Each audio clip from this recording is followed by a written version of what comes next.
Middle క్లాస్కి poor క్లాస్కి మధ్యలో ఉన్న డిఫరెన్స్ ఒక్క హాస్పిటల్ బిల్ మాత్రమే. 70% of Indians are one medical bill away from slipping into poverty. In 2018, 55 million Indians were pushed into poverty because of medical bills. ఇంకా life insurance తీసుకోకుండా unfortunate situations వల్ల చనిపోయి వాళ్ళ ఫ్యామిలీస్ని రోడ్ మీద పడేసిన వాళ్ళు చాలామంది. ఇలాంటి కేసెస్ అన్నింటినీ ఒక్క ఇన్సూరెన్స్ కాపాడుతుంది. కానీ ల్యాక్ ఆఫ్ ఇన్ఫర్మేషన్ వల్ల లాక్డౌన్లో ఎంతో మంది రోడ్ల మీద పడ్డారు. ఎంతో ప్లానింగ్తో స్ట్రాటజీతో కొనుక్కోవాల్సిన ఇన్సూరెన్స్ని ఎవరో ఇంటి పక్కన ఉన్న ఆంటీలు అంకుల్ వచ్చి అంటగట్టించుకుంటున్నాం. ఎస్, ఇండియాలో insurance is no more bought, it's always sold. ఈ ఇన్సూరెన్స్ అనే టాపిక్ మీద ఎన్నోసార్లు ట్రై చేసినా కూడా రైట్ గెస్ట్ దొరకకపోవడం వల్ల పాడ్కాస్ట్ పడలేదు. But now we got mister Bhanu గుర్రం, co-founder of Ditto Insurance, a startup backed by Mr. Nitin Kamath, founder CEO of Zerodha. నా మాట విని పాడ్కాస్ట్ మొత్తం చూసి మీ ఫ్యామిలీ వాళ్ళకి అండ్ మీరు బాగా కేర్ చేసే మీ ఫ్రెండ్స్ అందరికీ ఖచ్చితంగా షేర్ చేయండి. సో శ్రీదేవి గారు యాక్ట్రెస్ తను చనిపోయినప్పుడు తన పేరు మీద ఉన్న ఇన్సూరెన్స్ క్లెయిమ్ కోసం తనని మర్డర్ చేశారు అనే ఒక కేసు బయటకు వచ్చింది. ఒకసారి ఇన్సూరెన్స్ లో దిగాక మాకు అర్థమైంది అసలు ఇది ఎంత కాంప్లికేటెడ్ ప్రొడక్ట్ అని చెప్పి. ఒక్కొక్క insurance document 30 pages 40 pages. Insurance companies పెద్ద పెద్ద లాయర్స్ టీమ్ ని వాళ్ళందరినీ పెట్టుకుని డ్రాఫ్ట్ చేసి ఉంటుంది. ఇక్కడేమో మీరు పైన మనకి ఇంగ్లీష్ చదవవచ్చు. ఇన్ని టర్మ్స్ అండ్ కండిషన్స్ పెట్టి నితిన్ కామత్ డబ్బులు పెట్టమంటే తోటి even having proper product revenue model లేదు. 40 కోట్లు ఎట్లా పెట్టింది ఫస్ట్ చేస్తే ఇలా చేయాలి, లేదు అంటే ఈ స్టార్ట్అప్ మూసేసుకొని ఇంకేదైనా పని చేసుకోవాలి. ఈ టర్మ్స్ అండ్ కండిషన్స్ ఎవరు చదువుతారు వాళ్ళ మీద ట్రస్ట్ తో గుడ్డి కట్టేస్తాం మనం ఇవాళ పాలసీ కొనేసాం కదా, రేపు పొద్దున్న వెళ్ళి ఆపరేషన్ చేయించేసుకున్నంటే ఇవ్వరు. ఎందుకంటే కొన్ని హాస్పిటల్స్ కూడా ఉన్నాయి అసలు పేషెంట్ ఉన్నాడు, పేషెంట్ పేరు రాసేస్తారు, నేను ఇన్ని ట్రీట్మెంట్స్ ఇచ్చాను, ఇన్ని ఎక్స్రేలు తీసేసాను, అన్ని డాక్యుమెంట్స్ రెడీ చేసేసి క్లెయిమ్ ఫైల్ చేసుకొని డబ్బులు తీసేస్తాను. గోపాల మూవీ, ఈ మూవీలో యాక్ట్ ఆఫ్ గాడ్ అని ఒక సీక్వెన్స్ ఉంటుంది. జనరల్ ఉంటాయి అట్లా, అది ఉంటాయి. కొన్ని కేసెస్ తీసి పెట్టుకున్నాం. వాళ్ళ అమ్మమ్మని పాము కట్టితో చంపించేసి అప్పుడు క్లెయిమ్ చేసుకున్నాడు. బాహుబలి మూవీకి సెట్స్ మీద కూడా ఇన్సూరెన్స్ తీసుకుంటారని. ఒక ఇన్సూరెన్స్ అనేది ఏంటంటే మీకు ఒక హెల్మెట్ లాంటి, చెమటలు పోస్తాయి, కనిపించదు సరిగ్గా, అంత తలనొప్పి. బట్ ఏంటంటే బండి నుంచి కింద పడ్డప్పుడు వాల్యూ తెలుస్తుంది. మిస్టర్ భాను, హలో మిమ్మల్ని చూస్తుంటే డైలాగ్ వస్తుంది, అదరిందయ్య చంద్రం అన్నట్టు. సో ఎక్కడ స్టార్ట్ అయ్యి జీరోదా లాంటి కంపెనీ ఫౌండర్ దగ్గర నుంచి funding without even having proper product, revenue model లేదు. మళ్ళీ అట్లాంటి ఒక ఫౌండర్ దగ్గర నుంచి సెకండ్ టైం మళ్ళీ ఫండింగ్. రెగ్యులర్గా అట్లా ఇయ్యాడు కదా ఆయన, నితిన్ కామత్ ఇయ్యాడు అంత. చాలా అంటే కలిసి ఒక 2 startups కేమో ఇచ్చుంటారు ఇప్పుడు. చాలా రేర్ అదే, దట్స్ వాట్ నేను చదివినుండే. సో క్రేజీ ప్రొఫైల్ ఉంది మీదైతే. Anyways finally we got a chance. And ఇది ఇంకొక రకంగా స్పెషల్ నాకు ఈ పాడ్కాస్ట్. ఎందుకంటే ఇది వరకు కూడా అంటే నాకు ఫైనాన్స్ టాపిక్స్ చాలా ఇష్టం. ఫైనాన్స్, సేవింగ్, ఇన్వెస్ట్మెంట్, వాల్యుయేషన్ ఇవన్నీ బాగా ఇష్టం అనమాట. అందులో ఇన్సూరెన్స్ కూడా. ఇది వరకు నేను ఒక ఫైనాన్స్ క్రియేటర్తో చేసినట్టే, మనీ పర్సన్ ఒక ఛానల్ ఉంది తెలుగులో, మీకు ఐడియా ఉండే, సాయి పత్రి అని. ఆయనతో కూర్చొని పర్పస్ఫుల్గా ఇన్సూరెన్స్ టచ్ చేయలే. అదొక్కటే టచ్ చేయలేదు. మేము స్టాక్ మార్కెట్ మాట్లాడినాం, సేవింగ్స్, అన్నిటి గురించి, మ్యూచువల్ ఫండ్స్ దగ్గర నుంచి అన్ని మాట్లాడినాం. ఎందుకంటే నాకు ఒక క్రియేటర్తోనో లేకపోతే ఒక అంటే ఆఫ్ ద ఫీల్డ్ పర్సన్తో మాట్లాడడం లేకుండా ఈ particular topic. The same way like real estate లాంటి వాటి గురించి కూడా వాళ్ళ ఆ స్పెసిఫైడ్ పీపుల్తోనే మాట్లాడదామని. సేమ్ థింగ్, అందుకే మీతోనే, because you even sell, you even advise everything, కాబట్టి మీతోనే అడదాం అనుకున్నాను. కొన్ని కంపు క్వశ్చన్లు అడుగుతా, చాలా బేసిక్ క్వశ్చన్స్ అడుగుతా. Please feel free. మీ టైం అయితే చాలా ఉందిగా. Thank you. First of all ఇప్పుడు కొద్దిసేపు మీ దందా గురించి నాకు క్యూరియాసిటీ ఉంది. ఫస్ట్ ఆఫ్ ఆల్ అసలు నితిన్ కామత్ ఎట్లా కలిసిండు, ఆడదాకా ఎట్లా పోయింది అసలు? ఫస్ట్ మన ఫిన్ షాట్స్ కూడా లేకుండే కదా అప్పటికి. ఫిన్ షాట్స్ ఐడియా ఉండే, కాకపోతే మాకంత ధైర్యం లేదనమాట చేయడానికి, దానికి అంటే డబ్బులు కూడా లేవు చేయడానికి. సో మేము కాలేజ్ టైమింగ్స్ నుంచే. సో మేము 3 బ్యాచ్మేట్స్ అనమాట. నేను, పవన్, శ్రేహిత్, ముగ్గురం అహ్మదాబాద్ లో 2018 బ్యాచ్. ఫస్ట్ ఇయర్ అయిపోయినప్పటికీ, అంటే ఫస్ట్ ఇయర్ సెకండ్ ఇయర్ లో హాఫ్ ద కోర్స్ అప్పటికి మాకు 3 క్లారిటీ వచ్చాయి. ఏంటంటే జాబ్ అయితే చేయకూడదని. అంటే వేరియస్ రీజన్స్ ఉన్నాయి అందరికి, బట్ ఒకటైతే క్లియర్గా ఉంది, ఈ కార్పొరేట్ వరల్డ్ లో మనం పని చేయలేమని.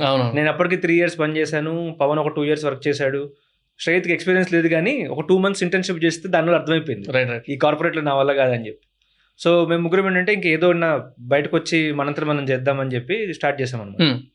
సో పవన్ అప్పటికే మేము స్టాక్ మార్కెట్స్ని ఎలా సింప్లిఫై చేయాలి, అసలు ఏం చేయొచ్చు, ఎందుకంటే ఇండియాలో స్టాక్ మార్కెట్ పెనిట్రేషన్ చాలా తక్కువ. అంటే బ్యాక్ 2017కి వెళ్తే హార్డ్లీ 2-3% ఆఫ్ ద పాపులేషనే ఇన్వెస్ట్ చేస్తూ ఉండే. అంటే మ్యూచువల్ ఫండ్స్ వేరు, మనకి స్టాక్స్ ఇన్వెస్ట్మెంట్ వీటన్నిటిలో కూడా కోవిడ్లో స్పైక్ వచ్చినట్టు, కోవిడ్లో చాలా పెద్ద స్పైక్ వచ్చింది అసలు. సో మేము ఏంటంటే అసలు స్టాక్ మార్కెట్స్ మనం ఎలా సింప్లిఫై చేయొచ్చు ఏంటి అని చెప్పి రీసెర్చ్ స్టార్ట్ చేసాం అన్నమాట. సో మేము ఐఐఎంలో 4-5 ఫైనాన్స్ కోర్సెస్ చదివి, ప్లస్ అంటే నేను ఏదో పెద్దగా గొప్పగా చెప్పుకుంది కాదు, బట్ నాకు ఉన్న గ్రేడ్స్ అన్ని కూడా చాలా బాగా వచ్చింది ఫైనాన్స్ కోర్సెస్. బట్ నేను అలా స్టాక్ మార్కెట్స్లోకి వెళ్ళి సరే ఇన్వెస్ట్ చేద్దామని చెప్పి ₹1,00,000 తీసుకొని ట్రై చేస్తే క్లూలెస్. ఎందుకంటే క్లాస్ రూమ్లో చదివించేది వేరు, ప్రాక్టికల్ ఇక్కడ జరిగేది కంప్లీట్గా వేరు. అంటే వాళ్ళ ఆబ్జెక్టివ్ స్టాక్ మార్కెట్స్లో చేయడం కోసం కాదు కాలేజ్ ఆబ్జెక్టివ్, బట్ స్టిల్ అంటే మాకు అప్పుడు ఏమనిపించింది అంటే నేను ఒక పక్క ఐఐటీకి వెళ్ళాను, ఐఏఎంలో మంచి గ్రేడ్ తెచ్చుకున్నాను, అయినా నేను ఇన్వెస్ట్ చేయలేకపోతున్నా. అంటే నాకు అసలు అర్థం కావట్లేదు. ముందు ఇన్వెస్ట్ చేయడం అంటే కళ్ళు మూసుకుని ఇన్వెస్ట్ చేయొచ్చు, బట్ యాక్చువల్గా అర్థం చేసుకొని ఇన్వెస్ట్ చేయాలి అంటే మన వల్లే కావట్లేదు అంటే ఇంకా అసలు నార్మల్ అంటే ఫినాన్స్ బ్యాక్గ్రౌండ్ లేని వాళ్ళ పరిస్థితి ఏంటి ఇంకా అసలు. సో అప్పుడు మేము ఇంకా అసలు స్టాక్స్ మొత్తాన్ని అసలు సింప్లిఫై చేస్తే అంటే ఒక నార్మల్ పబ్లిక్ కి ఎలా అర్థమయ్యేంగా ఎలా చెప్పాలి. ఇప్పుడు మీరు money control, economic times, business standards ఇవన్నీ కూడా ఆల్రెడీ బిజినెస్ నాలెడ్జ్ ఉన్న వాళ్ళ కోసం రాస్తాయి. నాకైతే వెళ్ళిపోతాయి మాకు అంతే. మేము 2017 లో చేసినప్పుడు మాకు అలా వెళ్ళిపోయాయి. అసలు ఫస్ట్ మాకు డౌట్ వచ్చింది, అసలు నిజంగానే మేము తెలివి ఉన్న వాళ్ళమా కాదా అని చెప్పి. తర్వాత రీసెర్చ్ చేస్తే తెలిసిందంటే అందరికి పైనుంచి వెళ్ళిపోతుంది అని చెప్పి. ఓకే, సో మేము అప్పుడు చేసింది టెర్మినాలజీస్ దాని వల్ల లాజిక్స్ వల్ల as you know that అన్నట్టు చెప్తారు కదా, అంతే. ఆల్రెడీ అన్ని వచ్చు కదా అనుకుంటారు అందరూ. అంటే మీరు డీకోడ్ చేసినట్టు సింప్లిఫై చేసినట్టు ఎవరు చేయరు. సో మేము అప్పుడు ఏం చెప్పామంటే ప్రతి ఒక్కొక్క స్టాక్ ని తీసుకొని మనం అసలు సింప్లిఫై చేసి చెప్తాం. అసలు ఇప్పుడు ఒక హెచ్డిఎఫ్సి బ్యాంక్ ఉంది, అసలు వాళ్ళ డిపాజిట్స్ ఏంటి, లోన్స్ ఏంటి, వాళ్ళ నెట్ ఇంట్రెస్ట్ మార్జిన్ ఏంటి, ఎలా పనిచేస్తుంది, ఏం చేస్తుంది అని చెప్పేసి. సో ఇట్లా స్టార్ట్ చేసామన్నమాట. మేము పెద్ద పెద్ద ఆర్టికల్స్ రాసేవాళ్ళము, అంతా 100 మంది చదివేవాళ్ళు, 150 మంది చదివేవాళ్ళు. సో ఇంకా మా తిప్పలేదో పడుతూ వీటిని ఎట్లా ప్రమోట్ చేసుకోవాలి, మనము ఏం చేసుకోవాలని చెప్పి ఇంకా సోషల్ మీడియాలో పడ్డాం అనమాట. సో అప్పుడు ఇంకా ట్విట్టర్ లో రకరకాల వీడియోస్ చేసేవాళ్ళము, ఇన్ఫోగ్రాఫిక్స్ చేసేవాళ్ళం, వీడియో లాగా. సో అప్పుడు ఐ థింక్ జనవరిలోనో ఎప్పుడో కరెక్ట్ గుర్తులేదు నాకు, 2019 స్టార్టింగ్ లో జెట్ ఎయిర్వేస్ షట్ డౌన్ అయింది. సో అప్పుడు మేము ఒక జెట్ ఎయిర్వేస్ మీద ఒక వీడియో చేసాం అనమాట. జెట్ ఎయిర్వేస్ ఎలా స్టార్ట్ అయింది, ఏమైంది, మొత్తం ఎందుకు కొలాప్స్ అయిపోయింది, ఎట్లాగని చెప్పి. అసలు ఆ వీడియో ఫుల్ వైరల్ అయింది అనమాట. చాలా చాలా స్టూపిడ్ వీడియో అనిపిస్తుంది చూస్తే. ఏం లేదు, ఒక బార్ గ్రాఫ్ అనమాట, ఎవరికి మార్కెట్ షేర్ ఎంత ఉందని చెప్పి ఇలా లైన్స్ పైకి కింద మూవ్ అవుతూ ఉంటాయి అంతే. ఓకే, మొత్తం వైరల్ అయిపోయింది. అసలు విజయ్ శేఖర్ శర్మ, తర్వాత మన గవర్నమెంట్ లో అమితాబ్ కంత్ అని ఉంటారు, చాలా పెద్ద పెద్ద వాళ్ళు అందరూ రిట్వీట్ చేశారు.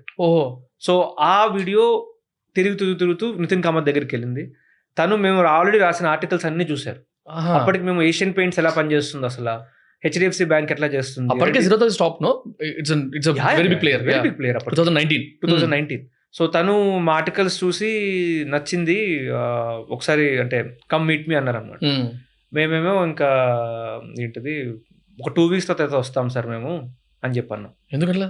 మా దగ్గర డబ్బులు లేవు వెళ్ళడానికి. అహ్మదాబాద్ లో ఉన్నాం మేము. అహ్మదాబాద్ నుంచి బెంగళూరు రావాలంటే ఫ్లైట్ 10,000, ఇద్దరు వచ్చేయాలంటే 40,000 కావాలి నాకు అప్పుడు డబ్బులు. సో అప్పుడు ఇంకా కాలేజ్ దగ్గరికి వెళ్ళి, సార్ ప్లీజ్ కొంచెం డబ్బులు ఇవ్వండి, ఒక్క ఛాన్స్ వచ్చింది, ఓకే అన్ని బాగుంది, ఇంత పెద్ద ఛాన్స్ వచ్చింది. మీకు ముందు తెలుసా దీన్ని రమ్మంటున్నారు అంటే అసలు ఇన్వెస్ట్మెంట్ కోసం మాకు తెలియదు. ఏంటంటే మీ వర్క్ మాకు నచ్చింది, ఒకసారి రండి. బట్ మేమేంటంటే అక్కడికి వెళ్ళిన తర్వాత ఏదో ఒకటి చేసి ఎలాగోలాగా సార్ కొంచెం డబ్బులు ఇవ్వండి అని అడుగుదామని ప్లాన్ అయితే ఆబ్వియస్ గా. ఓకే, సరదాగా కలిసి అంత డబ్బులు లేవు కదా మా దగ్గర అప్పటికి. సో అక్కడికి వెళ్ళి కాలేజ్ ఇంకా అడిగామన్నమాట. సరే కాలేజ్ వాళ్ళు ఏదో ఒక ఫండ్ ఏదో అప్పుడు అరేంజ్ చేసి ఇచ్చారనమాట. 5,000 6,000 ఇచ్చారు వాళ్ళు. దాంతో మేము ఫ్లైట్స్ బుక్ చేసుకొని బెంగళూరు వచ్చాం. ఇవాళ కలవాలన్నప్పుడు మేము ఆఫ్టర్నూన్కి వచ్చామన్నమాట. అప్పుడు తన అసిస్టెంట్ కాల్ చేసి, లేదు ఇవాళ నితిన్ మిమ్మల్ని కలవలేడు, అది మోదీ గారిది స్వేరింగ్ ఇన్ సెరమనీ ఉంది, సో తనకి అక్కడికి ఇన్విటేషన్ వచ్చింది. సెకండ్ టైం వచ్చినప్పుడు తను చాలా మందిని పిలిచారు ఇట్లా, అంటే ఇండస్ట్రియలిస్ట్ ని, స్టార్ట్అప్ ఫౌండర్స్ ని చాలా మందిని పిలిచారు మోదీ. సో అందుకోసం ఢిల్లీ వెళ్తున్నారు అంటే మేము అనుకున్నాం ఇంత కష్టపడి అక్కడికి వచ్చి 40,000 పోయే, ఫండింగ్ రాలే, ఏం రాలే. ఇంకా తను చెప్పాను అనమాట, ప్లీజ్ ఏదో ఒకటి చేసి చూడండి అంటే. ఇంకా నెక్స్ట్ డే ఎర్లీ మార్నింగ్ కలుస్తామన్నారు. నెక్స్ట్ డే ఎర్లీ మార్నింగ్ వెళ్ళాం. వెళ్ళి మేము జనరల్గా ఎవరైనా స్టార్ట్అప్ ఫండింగ్ కోసం వెళ్ళినప్పుడు ఒక పిచ్ డెక్, ప్రజెంటేషన్, టీం ఎవరు, ఏం బిజినెస్ చేస్తారు, ఏంటి అవన్నీ పెట్టుకుని వెళ్ళాం అనమాట.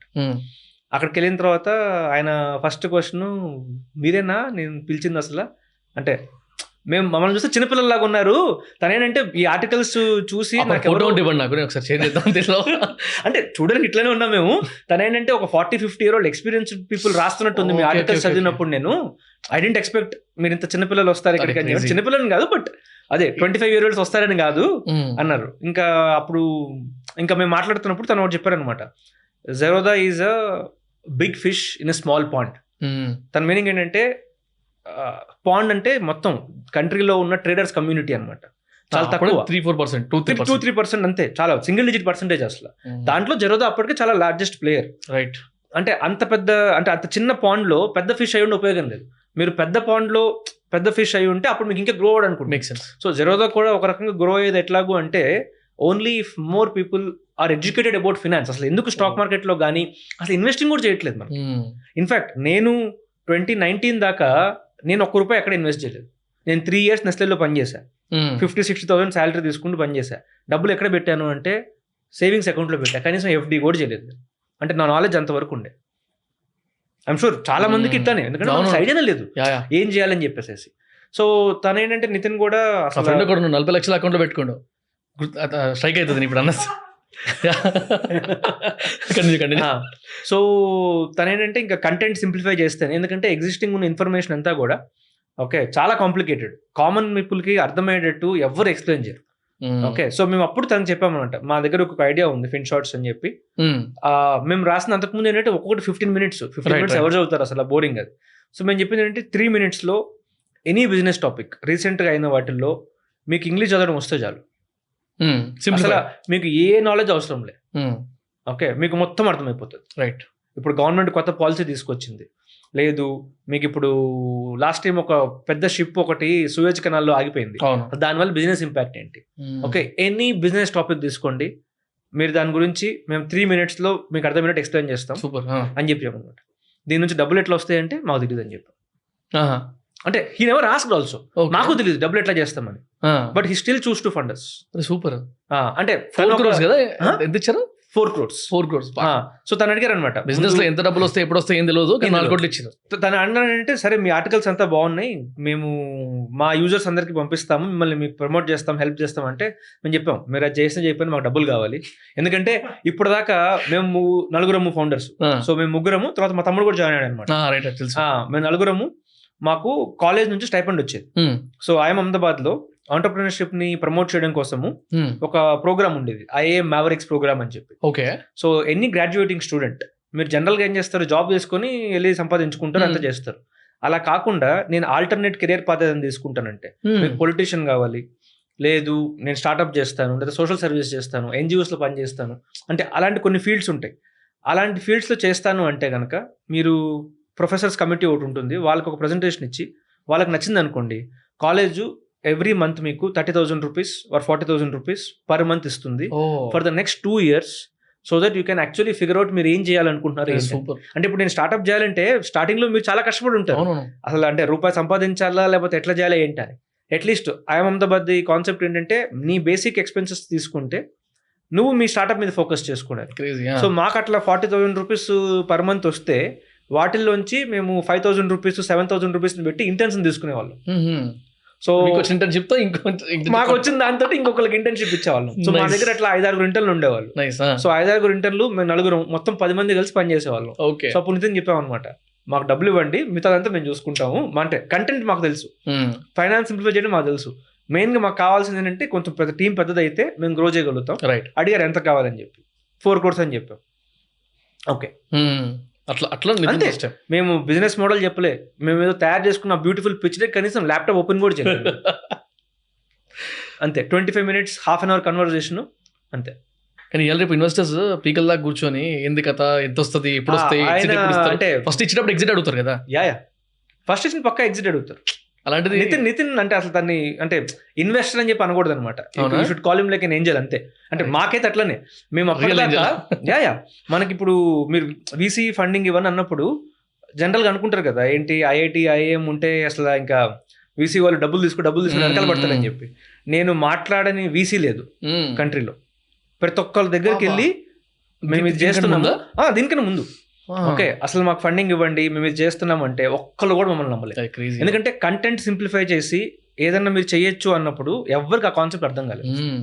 ఓకే బట్ నితిన్కి ఆ రోజు అర్థమైంది, మీరు ఒక రకంగా కంటెంట్ సింప్లిఫై చేస్తే మీకు ఆటోమేటిక్గా మీరు జనాల్లో ట్రస్ట్ బిల్డ్ చేయొచ్చు. సేమ్ ఇప్పుడు మీరు మీ ఛానల్తో చేస్తుంది కూడా సేమ్ థింగ్, మీరు వేరియస్ టాపిక్స్ని అంతా డీకోడ్ చేసి సింప్లిఫై చేస్తున్నారు, మీకు చాలా ట్రస్ట్ ఉంది. ఓకే అప్పుడే 2019లో అంటే మేము చూడలేదు అది యాక్చువల్లీ, మేము సింపుల్ చూసినంటే ఫైనాన్స్ అర్థం కావట్లేదు, సింప్లిఫై చేద్దాం. క్రేజీ నితిన్ భాయ్ సూపర్. అయితే అక్కడ ఫిన్ షార్ట్స్ దగ్గర స్టార్ట్ అయింది, అక్కడ బీజం వచ్చింది. సో అటు నుంచి ఇటు డిట్టో సైడ్ ఎట్లా? సో ఫిన్ షార్ట్స్ తో స్టార్ట్ చేసిన తర్వాత ఇంకోటి ఐఎమ్ సారీ, ఒక సిమిలర్ అంటే ఒక కోఇన్సిడెన్స్ ఏంటంటే నాకు ఇంకా గుర్తుంది, అరౌండ్ 2020 కోవిడ్ టైంలో నేను I'm not sure whether I can tell, this is not a suggestion, అప్పుడు SBI షేర్ కొన్నా. 149 ఉండింది అనమాట. అది కొనడానికి one of the major reasons screen shot. నాకు యాప్ నోటిఫికేషన్ వచ్చేది కదా, నోటిఫికేషన్ వచ్చినప్పుడు ఏంటని చూసా. ఆ రోజు ఎందుకో ఇట్లా కింద నుంచి ఇట్లా అంటే హీట్ వచ్చేసింది, కొనేయాలరా అని. ఏమో బాగుంది కదా, సరే ఎస్బీఐ అంటే పెద్దదే ఉండొచ్చు, ఆ కేస్ స్టడీ కూడా బాగా అనిపించింది నాకు. చాలా కొందామని చెప్పి నాకు గుర్తుంటే 1200 గుర్తులేదు కొన్ని షేర్స్ కొన్నా, మంచి అమౌంట్. ఒక 1 year వరకు ఏం కెలకలేదాన్ని. 1 year తర్వాత చూసి అంటే అమ్మే టైంకి 400 రూపీస్ అయింది. అది ఓ సూపర్ రా బాబు, నమ్మింది మంచి పని చేసినప్పుడు. అంటే that's what even I am example, I'm kind of viewer or customer for in shorts. మీకు డబ్బులు లేదు కానీ లేదు, మేము ఎవరి దగ్గర డబ్బులు ఇన్ షార్ట్స్ నుంచి ఎప్పుడు ఒకళ్ళ దగ్గర నుంచి డబ్బులు తీసుకుని లేదు మేము. సూపర్. Yeah, next. సో ఫిన్ షార్ట్స్ తో మొత్తం అంటే ఫినాన్స్ అసలు ఎలా సింప్లిఫై చేయాలి అంతా స్టార్ట్ చేసాం. నెక్స్ట్ 6 months లో దాన్ని ఒక 3 lakh సబ్స్క్రైబర్స్ దాకా తీసుకెళ్ళాం అనమాట. ఓకే, సో అక్కడ కూడా మా వాల్యూ ప్రొపోజిషన్ చాలా సింపుల్. మీ ఈమెయిల్ అడ్రస్ ఇస్తే ఎవ్రీడే మీకు మార్నింగ్ 9 o'clock ఒక ఈమెయిల్ పంపిస్తాం. ఆ ఈమెయిల్లో లేటెస్ట్ జరిగిన ఏదో ఒక టాపిక్ మీద 3 minutes లో దాని గురించి మొత్తం ఎక్స్ప్లెయినర్. న్యూస్ లెటర్ అంటారు కదా, న్యూస్ లెటర్స్ బేసిక్గా. ఓకే, అంతే. మేము ఇవాల్టి దాకా ఒక్క ఎక్స్ట్రా ఈమెయిల్ పంపించలేదు మా యూజర్స్కి. సూపర్. వాళ్ళకి ఇచ్చిన కమిట్మెంట్ ఒకటే, మిమ్మల్ని మేము స్పామ్ చేయము, మిమ్మల్ని మేము దబ్బము. అప్పటి నుంచే ఉందా ఇది? అంతే. మా ఫిలాసఫీ ప్లస్ మా వెబ్సైట్ లో మీకు ఒక్క అడ్వర్టైజ్మెంట్ కూడా కనిపించింది ఇవాళకి కూడా. అవునా? మాకు lakhs of users వస్తారు డైలీ. మేము సింపుల్ చూసిన ఒకటే, ఇప్పుడు నేను ఏదైనా వెబ్సైట్లోకి వెళ్ళి చదువుతూ ఉంటే ఇక్కడ నుంచి ఒక పాపప్, ఇక్కడ నుంచి ఒక పాపప్, ఎవరైనా చదవనే ఉంటారా అంటే లేదు, అవి ఎక్కడ ఇంటూలు కొట్టుకోవడం సరిపోతుంది నాకు. అక్కడ మేము చెప్పాం, అరే 3 minutes చదువుతున్నప్పుడు జనాల్ని ప్రశాంతంగా చదవనిద్దాం, ఈ అడ్వర్టైజ్మెంట్లు పెట్టి దబ్బకుండా మనం డైరెక్ట్ చేసుకుని ఇద్దామని మేము ఒక్క అడ్వర్టైజ్మెంట్ పెట్టలేదు ఎక్కడ వెబ్సైట్. ఓకే, అంతే. దాన్ని అలా స్కేల్ చేసుకుంటూ 3 lakh సబ్స్క్రైబర్స్ దాకా స్కేల్ చేసుకొచ్చాము. ఇంకా అప్పుడు చాలా మంది యూజర్స్ కూడా అంటే మమ్మల్ని అడిగాలన్నమాట, మీరు ఫినాన్స్ లో ఇంత బాగా చెప్తున్నారని నాకు నా మనీ మేనేజ్ చేసుకోవడం కూడా చెప్పండి, నేను ఎక్కడ డబ్బులు ఇన్వెస్ట్ చేయాలి, ఎలా మ్యూచువల్ ఫండ్స్ లో పెట్టాలి ఏంటి అని చెప్పి. సో అప్పుడు మేము ఇంకా సరే ఒక ఫినాన్షియల్ ప్లానింగ్ అంటే ఇప్పుడు మీరు ఒక 50,000 రూపీస్ సంపాదిస్తున్నారు, నెలకి 20,000 రూపీస్ సేవ్ చేస్తున్నారు, ఆ అమౌంట్ ఏం చేయాలి, అసలు ఎలా ఇన్వెస్ట్ చేయాలి, ఎలా చేయకూడదు, మొత్తం మీకు మేము అంటే హెల్ప్ చేస్తామని చెప్పి ఒక ఫినాన్షియల్ ప్లానింగ్ ప్రోడక్ట్ బిల్డ్ చేద్దామని బిల్డ్ చేసాం. దీన్ని మేము April 2020కి లాంచ్ చేద్దామని పెట్టుకున్నాం అనమాట. ఫైనాన్షియల్ ఇయర్ స్టార్టింగ్ లో. ఇది ఏ టైంలో? 2019లో అనుకున్నాం. స్టార్ట్ చేసాము, వర్క్ అంతా స్టార్ట్ చేసాము, ఒక యాప్ ప్రోడక్ట్ అంతా బిల్డ్ చేసాము, అంతా రెడీగా ఉంది. సో April 2020లో స్టార్ట్ చేద్దాము, న్యూ ఫైనాన్షియల్ ఇయర్ అందరూ కూడా ఇన్వెస్ట్మెంట్ స్టార్ట్ చేస్తారు కదా అని చేద్దాం అనుకున్నాం. March 2020లో కోవిడ్, స్టాక్ మార్కెట్స్ అన్ని కింద. ఓకే, అసలు ఇన్వెస్ట్మెంట్స్ కాదు కదా, ఇది కాదు అది కాదు. అప్పుడు మాకు కూడా అర్థం ఏంటంటే మేము ఇచ్చే ఇన్వెస్ట్మెంట్, మేము కొన్ని పోర్ట్ఫోలియోస్ ప్రొఫైల్స్ రెడీ చేసి పెట్టుకున్నాం అనమాట. ఈ స్టాక్ మార్కెట్స్ పడిన తర్వాత చూసిన తర్వాత మాకే కాన్ఫిడెన్స్ పోయింది అసలు.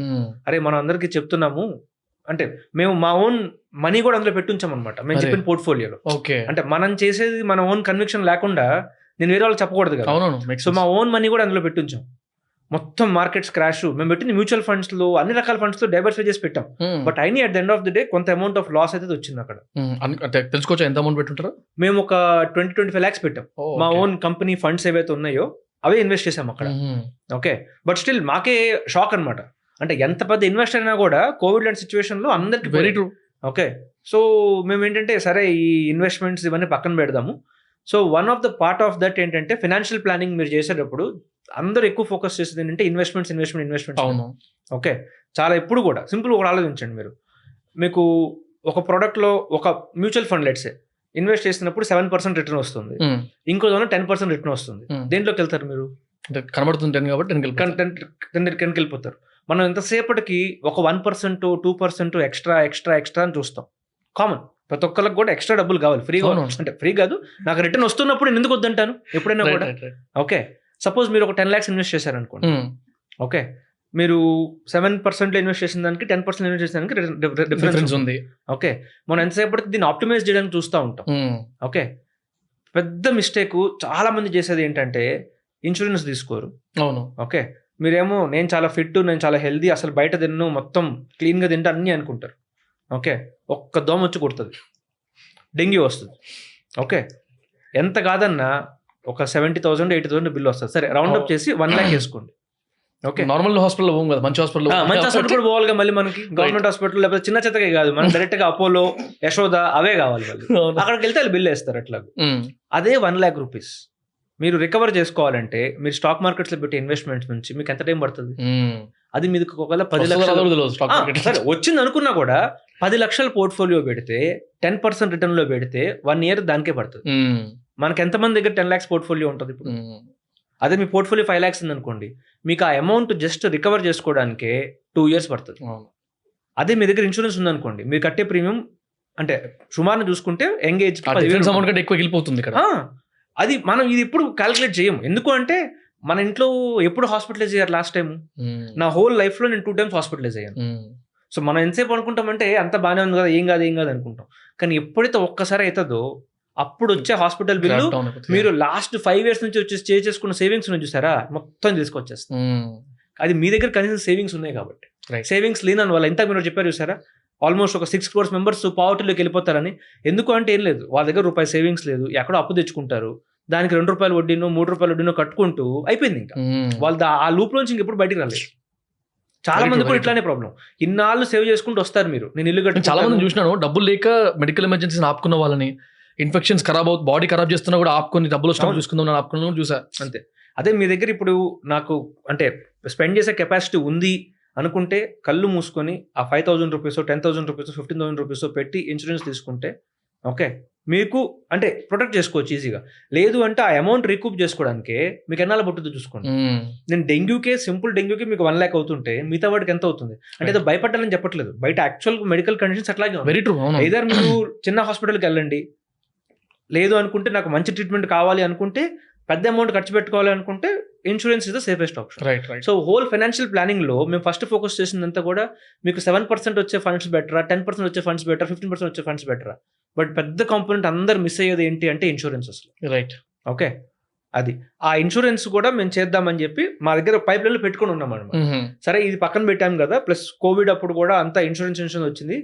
అసలు ఏంటి ఇన్సూరెన్స్ స్టార్ట్ చేద్దామని చెప్పి స్టార్ట్ చేసాం. ఓకే, చూద్దామని చెప్పి ఒకసారి ఇన్సూరెన్స్లో దిగాక మాకు అర్థమైంది అసలు ఇది ఎంత కాంప్లికేటెడ్ ఆ ప్రోడక్ట్ అని చెప్పి. ఒక్కొక్క insurance policy document 30 pages 40 pages. Insurance companies పెద్ద పెద్ద లాయర్స్ టీమ్ని వాళ్ళందరినీ పెట్టుకొని డ్రాఫ్ట్ చేసి ఉంటుంది. ఇక్కడేమో మీరు పైన మనకి ఇంగ్లీష్ చదవడం వచ్చు, సగం వర్డ్స్ మనం గట్టిగా ప్రొనౌన్స్ కూడా చేయలేము నిజం చెప్పాలంటే. ఓకే, అది సో మీరు సీరియస్ విషయం చెప్తున్నా నవ్వొస్తుంది. లేదు, ఇట్లనే ఉంటుంది. మేము చూసినప్పుడు కూడా మేము అనుకున్నాం కదా, ఒక ఇన్సూరెన్స్ పాలసీ డాక్యుమెంట్ చదివి మీకు మొత్తం అర్థం చేసుకుంటే మీరు ఎంత స్మార్టో మీ అందరికి అర్థమైపోతుంది. చదివేటలో అండి, నేను చదవకుండా రెండు పాలసీలు కట్టినా, ఒకసారి మోసపోయి కూడా సెకండ్ టైం కూడా చదువు అనుకున్నా కూడా. మేము చదివినప్పుడు మేము అనుకున్నాం, ఒరే ఏంట్రా ఇది మాకు అర్థం కావట్లేదు, నాకు ఇంగ్లీష్. ఒక్కొక్కసారి మళ్ళీ గూగుల్ చేసుకోవాల్సి వచ్చింది, ఈ వర్డ్ ఏంటి. అది అంత కాంప్లికేటెడ్గా ఉన్నప్పుడు మేము అనుకున్నాం, మన ఇప్పుడు ఓవరాల్ ఫినాన్స్ వరల్డ్ ఇంత కాంప్లికేటెడ్ ఉన్న స్టాక్ మార్కెట్స్ ని మనం వీటిని సింప్లిఫై చేయగలిగాము, అసలు ఇన్సూరెన్స్ మనం ఎలా సింప్లిఫై చేయగలుగుతాం. సో కోవిడ్ అప్పుడంతా ఇంకా మేము కూర్చొని 9 months ఎక్కడికి ఆఫీసులన్నీ క్లోజ్ బెంగళూరులో. ఓకే, సో మేము నలుగురము ఒకటే అపార్ట్మెంట్లో ఉండేవాళ్ళం అనమాట. ఓకే, పొద్దున్న లెగవడం, బ్రేక్ఫాస్ట్ చేయడం, కూర్చోవడం, ఇన్సూరెన్స్ పాలసీలు చదవడం. ఓకే, మళ్ళీ బోర్ కొట్టినప్పుడు టీ పెట్టుకోవడం, తాగడం, అంట్లు తోముకోవడం, బట్టలు ఉతుకోవడం, కూర్చోవడం. ఇంట్లో చెల్లడానికి లేదు, ఏం లేదు. రైట్. వీక్లీ వన్స్ బయటకు వెళ్ళే వాళ్ళం, సామాన్ తెచ్చుకునే వాళ్ళం, వచ్చేవాళ్ళం, అంతే. ఫుల్ లాక్డౌన్ అనమాట. రైట్. ఓకే, సో అలా కూర్చొని కంట్రీలో ఉన్న 120 ఇన్సూరెన్స్ పాలసీస్ ప్రతి పేజ్లో ఎవరు ఏది కవర్ చేస్తున్నారు, ఎవరు ఏది కవర్ చేయట్లేదు, ఏ బెనిఫిట్ ఎవరు ఎక్కువ ఇస్తున్నారు, ఎవరు తక్కువ ఇస్తున్నారు, ప్రతిదీ అనలైజ్ చేశాం. ఓకే. సో ఇప్పుడు మా డిటో వెబ్సైట్లోకి మీరు వెళ్తే కంపేర్ యువర్ ఇన్సూరెన్స్ పాలసీ అని చెప్పి ఒక ఫీచర్ ఉంటుంది, అయితే అండర్స్టాండ్ యువర్ పాలసీ అని ఒక ఫీచర్ ఉంటుంది. సో ఆ ఫీచర్ మొత్తం మేము బిల్డ్ చేసిన అట్లాగే. సింపుల్ ఏం లేదు, మీ దగ్గర ఏ ఇన్సూరెన్స్ ప్లాన్ ఉన్నా ఇండియాలో, any health insurance plan, company పేరు సెలెక్ట్ చేసుకోండి, తర్వాత పక్కన ఆ పాలసీ పేరు సెలెక్ట్ చేసుకోండి, ఆ 40 pagesలో ఉన్న ఆ లీగల్ వర్డింగ్స్ మొత్తాన్ని మీకు అర్థమయ్యే లాంగ్వేజ్ లో ఉంటుంది. సింపుల్, మీకు ఇంగ్లీష్ చదవడం వస్తే చాలు, ఇంకేం అవ్వాలి. సూపర్. కొన్ని కేసెస్ తీసి పెట్టుకున్నాం. ఇవి చూడండి, బెట్టింగ్ యాప్లలో డబ్బులు పోగొట్టుకొని kills for insurance money to pay debt in డబ్బులు అక్కడ పోగొట్టుకొని వాళ్ళ వైఫ్ ని ఇన్సూరెన్స్ అమౌంట్ కోసం, ఇలాంటి కేసెస్ చూసారు. ఇది ఎడిక్టెడ్ కోసం చూసారు. కొన్ని స్టేట్స్ లో వాళ్ళు నిజంగానే చంపేస్తారు. ఇన్సూరెన్స్ పాలసీ తీసుకుంటారు, తర్వాత బేసిక్గా ఇదర్ చంపేయడము, లేకపోతే ఫేక్ డాక్యుమెంట్ కూడా క్రియేట్ చేసేస్తారు. సో అందుకే ఇన్సూరెన్స్ కంపెనీస్ కొన్ని డాక్యుమెంట్ అంటే ఫేక్ డెత్ సర్టిఫికేట్. మంచి బతికే ఉంటాడు కానీ మంచి బతికే ఉంటాడు. మనకి ఇప్పుడు పల్లెటూరులో కానివ్వండి, లేకపోతే కొన్ని రిమోట్ ఏరియాస్ లో అది పెద్ద కష్టమైన పని కాదు కదా. సో అందుకే ఇన్సూరెన్స్ కంపెనీస్ ఎప్పుడు చాలా ఇన్వెస్టిగేట్ చేస్తాయి. అంటే ఇప్పుడు కొన్ని మనకి రాజస్థాన్ లో, హర్యానాలో, అంటే అన్ని చోట్ల ఉంటాయి. మనకి హైదరాబాద్ లో కూడా కొన్ని 1-2 పిన్ కోడ్స్ లో చాలా ఫ్రాడ్స్ జరుగుతూ ఉంటాయి. అవునా? ఇన్సూరెన్స్ కంపెనీస్ అందుకే ఇలాంటి ప్లాన్స్ ఇచ్చే ముందు మీ పిన్ కోడ్ ఏంటి, మీరు ఎక్కడ ఉంటారు, అన్ని చెక్స్ చేస్తాయి వెరీ క్లియర్ గా.